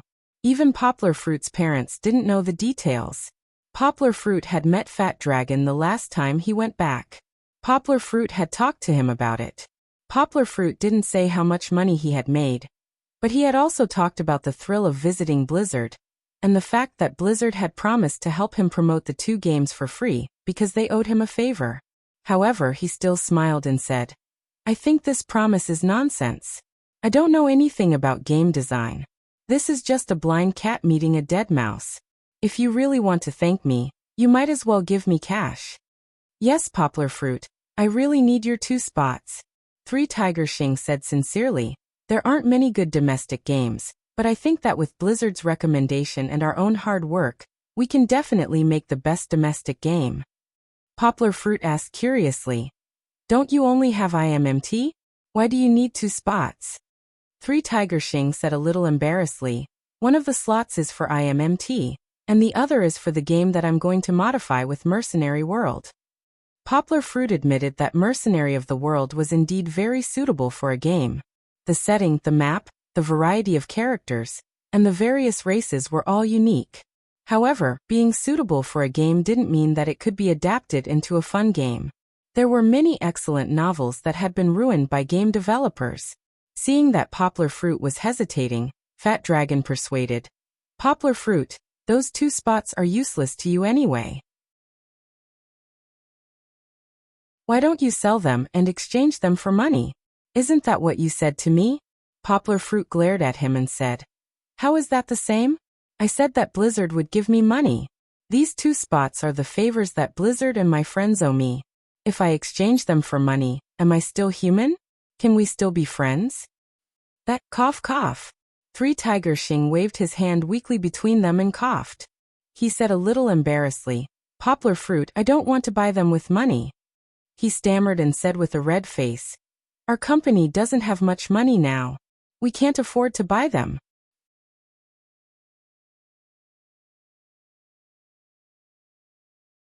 Chapter 426. Yang Guo was stunned. Even Fat Dragon, who was the middleman, was stunned. What was the meaning of this?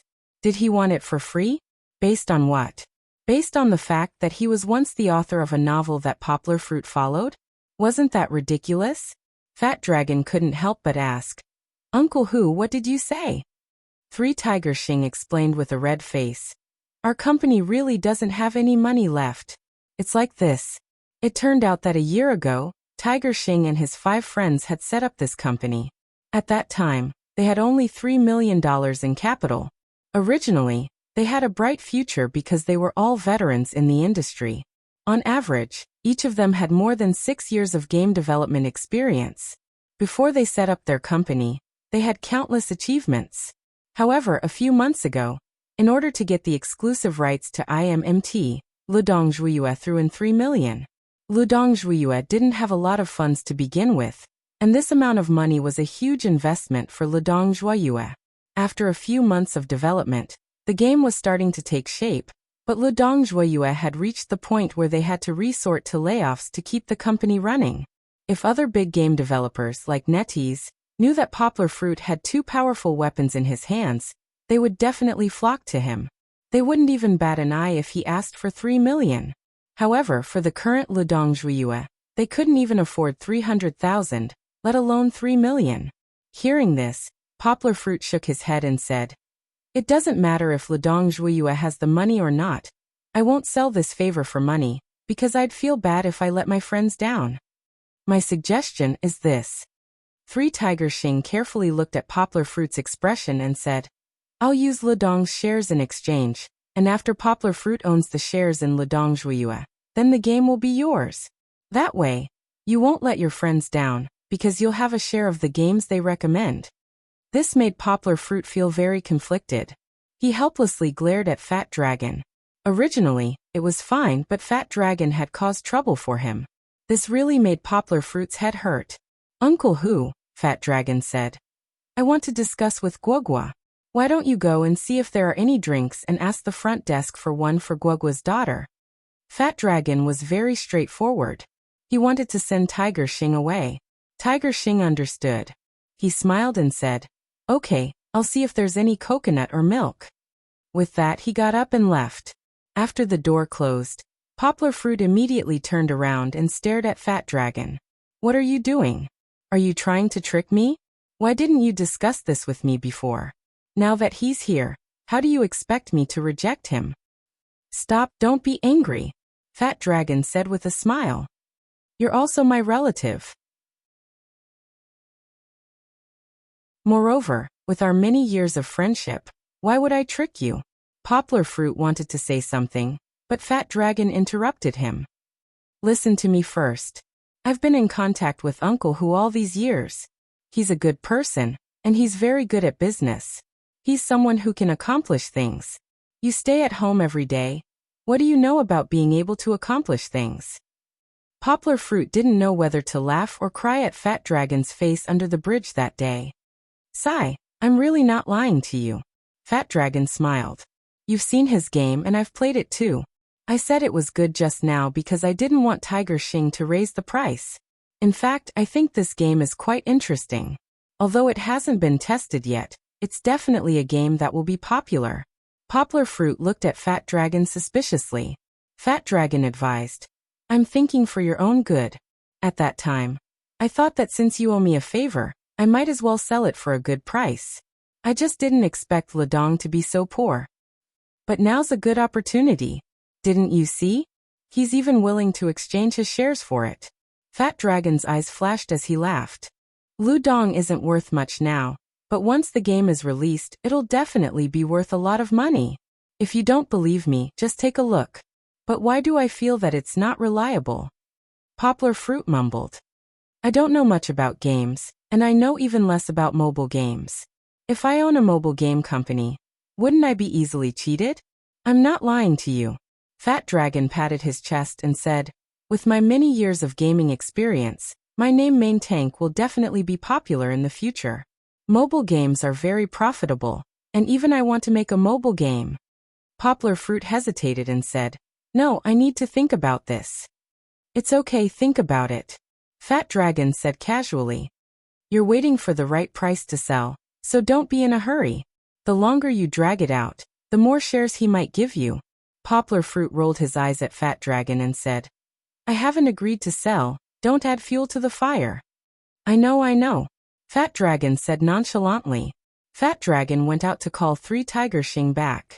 3 Tiger Xing raised his phone and said to Poplar Fruit, Poplar Fruit, I just talked to the other partners in my company, and we're willing to exchange 10% of our shares for it. Poplar Fruit said straightforwardly, Uncle Hu, this is very important to me, and I need 2 days to think about it. 3 Tiger Xing didn't feel disheartened. He felt that as long as Poplar Fruit agreed to think about it, it meant that there was still hope. He could still fight for it. It was impossible for everything in life to be smooth sailing. The road to success was definitely full of difficulties and bumps. The most important thing was whether or not you worked hard to pursue it. If you gave up after encountering a little setback, then you wouldn't even be able to touch the tail of success. This was a principle that he had come to after so many years of struggling in society. It's okay, think about it. It's okay to think about it for a few more days. 3 Tiger Xing smiled. I'll be in Yangcheng for the next few days, so if you have any questions, you can ask me directly. All right. 3 Tiger Xing took out a USB from his pocket and handed it to Poplar Fruit. This is our game, and there's an installation package inside. You can try it out. As he said that, he hesitated for a moment before adding, That's right, don't spread it. After all, the game hasn't been officially released yet. Regardless of whether he agreed or not, Poplar Fruit admired 3 Tiger Xing's positive attitude. He smiled and asked, Uncle Hu, do you really believe in Fat Dragon's words that much? Just based on his words, you're sure that I have these 2 slots? That's not it. 3 Tiger Xing scratched his head and said, Actually, the fact that you're selling games at Blizzard isn't a secret anymore. I have a very good colleague at Jinshan, and he's currently working at Blizzard's headquarters. I've already confirmed it with him.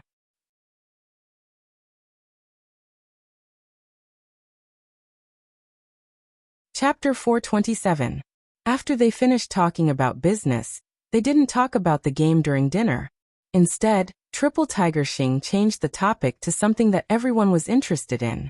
For example, he had some misunderstandings with Fat Dragon, and all the interesting things that he had encountered during his years of working for various companies. All of these things made Poplar Fruit burst out in laughter. Before they left, Poplar Fruit asked about their accommodation arrangements. Triple Tiger Xing stayed in an express hotel, and Fat Dragon had relatives in Guangzhou, so Poplar Fruit didn't have to worry about them. Poplar Fruit smiled as he drove the sleepy Kiki home.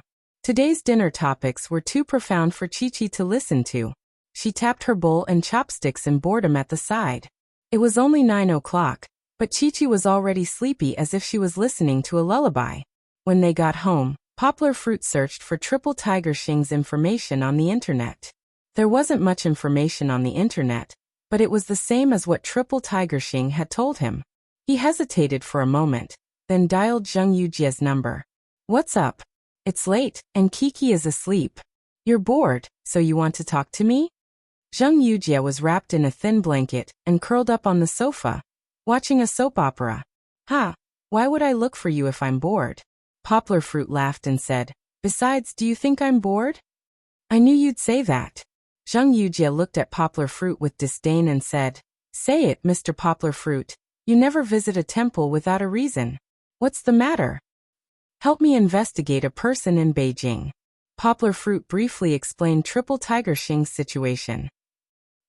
I was wondering who had provoked you. Isn't it just investigating a person? It's nothing. Wait a moment, I'll get someone to investigate for you. Zheng Yujia did not hang up the phone. Instead, she shuffled her slippers and jumped onto another sofa. Then, she picked up the landline and started dialing. Poplar Fruit listened to the conversation on the phone. He rubbed his nose and hung up. Eavesdropping wasn't a good idea. That's right, Poplar Fruit wanted Zheng Yujia to investigate Triple Tiger Xing's background. To be honest, what Fat Dragon said in the hotel did move Poplar Fruit. If he didn't use the favor, then it would be gone. He didn't need to stubbornly hold on to those 2 spots until the end of time. She did feel bad about selling the game for money, but she could feel at ease by exchanging shares for profit. After all, from the moment she obtained the shares, the game would be considered Yongguo's. However, he wasn't sure if he could trust Triple Tiger Xing. Poplar Fruit could trust that Fat Dragon wouldn't lie to him. However, Triple Tiger Xing might not. What if Triple Tiger Xing was also a big scammer who first tricked Fat Dragon, and then tricked him?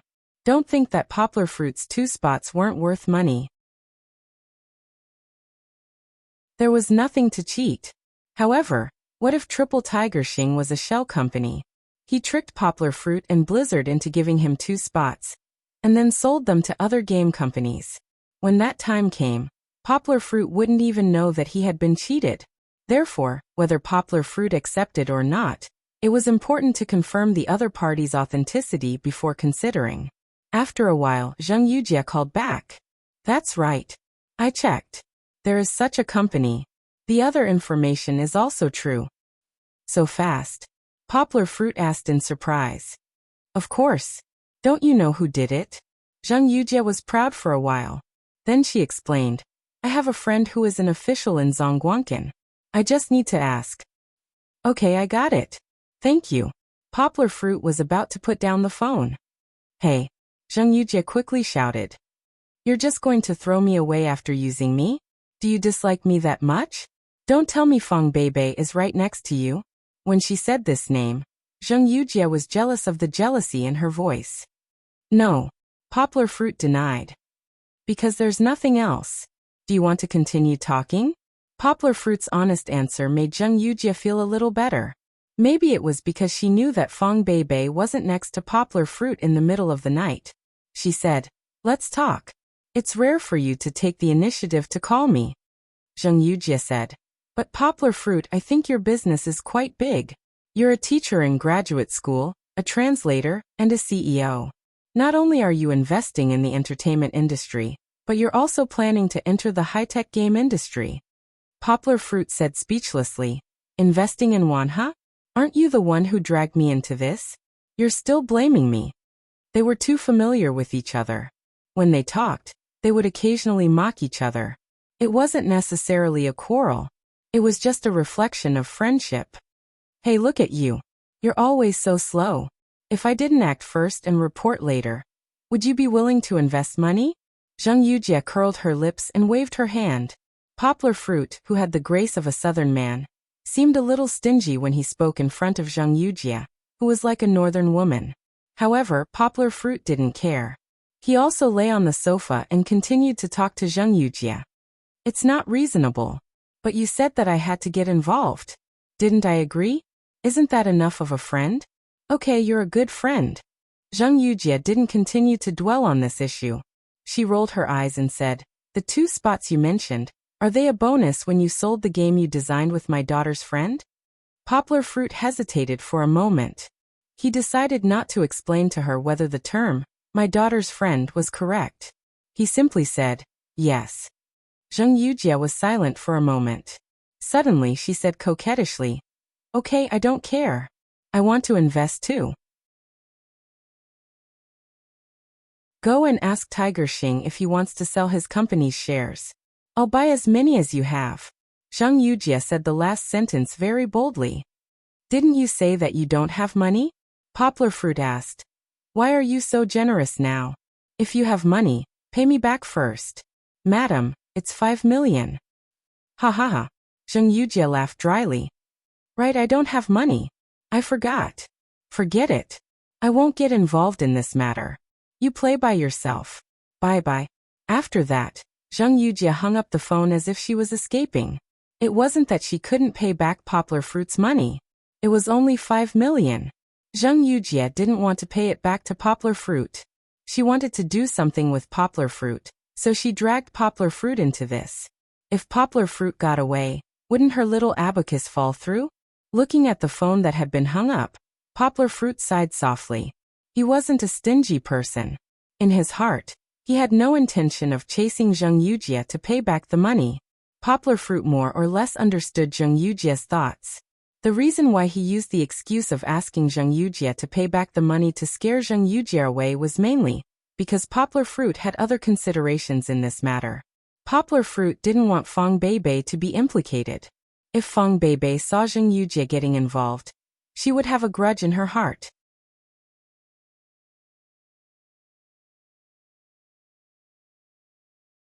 Chapter 428. Instead of sleeping, Poplar Fruit used his computer's Skype to contact Alan in the United States. He did not have to worry about disturbing the residents because it was still daytime in the United States. Hi. Leon, long time no see. As soon as he logged on, Poplar Fruit saw Alan sitting in front of the computer with messy hair and dark circles under his eyes. He looked exhausted. Alan, what's wrong with you? Are you working overtime again? Poplar Fruit had already guessed the answer. When he chatted with Alan a few times, he knew that Blizzard had formed an elite team called Team 5 to develop the card game that he sold to Blizzard. Yeah, we were discussing a new card yesterday. We talked until 4 in the morning. Alan said as he rubbed his eyes. You didn't go home again? I think sister-in-law is going to be angry again. Poplar Fruit teased. Don't tell me you made sister-in-law so angry that she ran away from home again? Hey Leon, you're wrong about that. Alan said proudly. Ever since the incident with the assassin, Linda has been obedient to me and never quarreled with me again. Poplar Fruit shook his head helplessly and said, Isn't it just a game? Why do you have to put in so much effort? You can't even do it during normal working hours? You don't know. No, you should know that you were the one who designed this game. Alan complained. Every time we add a card, there will be a lot of changes. If we are not careful, there will be a lot of problems with the balance of the game. Poplar Fruit also knew that when he handed in the goods, the number of cards was not enough. It might be okay if the 2 of them played in private. If it was released globally, the tactics would be studied thoroughly in a few days. What would be the point of playing then? He did not know how Fang Beibei's brain worked. She could actually perfect the values of hundreds of cards in just a few days. Maybe there were some flaws, but the balance was already very good. This computing ability was simply like a humanoid computer. Poplar Fruit felt that he was now a genius, but the real genius should be Fang Beibei.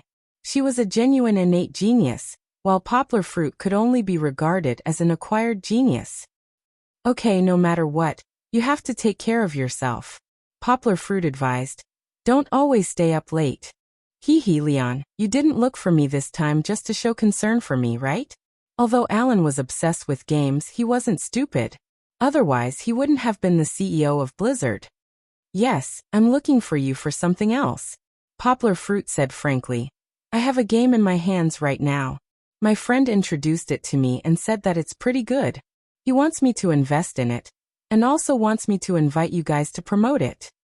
What game? Alan asked excitedly. When he talked about the game, his eyes, which had dark circles under them, lit up.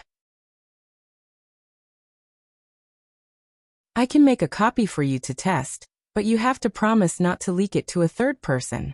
This is very important. Poplar Fruit said seriously. No problem. I'll play it myself. Wait, I'll talk to you on my own computer. Alan didn't wait for Poplar Fruit to stop him, and went offline excitedly. After changing computers, Alan contacted Poplar Fruit again. Poplar Fruit said helplessly, Alan, you haven't finished listening to me. This isn't a PC game. This game needs to be installed on an iOS phone. I'll send the package to you now. Remember not to let anyone see it. Roger. Alan closed his fingers and waved his right hand at the right side of his head, as if he was saluting Poplar Fruit. After downloading, Alan couldn't hold it in anymore. He forced his eyelids open and said to Poplar Fruit, Okay Leon, I'll test the game for you now. I'll find you later. You have to pay attention to your rest. Before Yonghua could finish, Skype already showed that Alan had gone offline. Like a drug addict, Poplar Fruit shook his head lightly. He was right. To Alan, games were no less important than marijuana to drug addicts. Poplar Fruit had thought about giving the game to Alan for testing. Poplar Fruit wasn't a deep gamer himself, especially when it came to mobile and online games. IMMT was both an online game, even though the beta version was single-player mode, and a mobile game. However, Poplar Fruit didn't think he could give a definite evaluation. It was better to let a professional evaluate it. If it was really good, then his investment was worth it.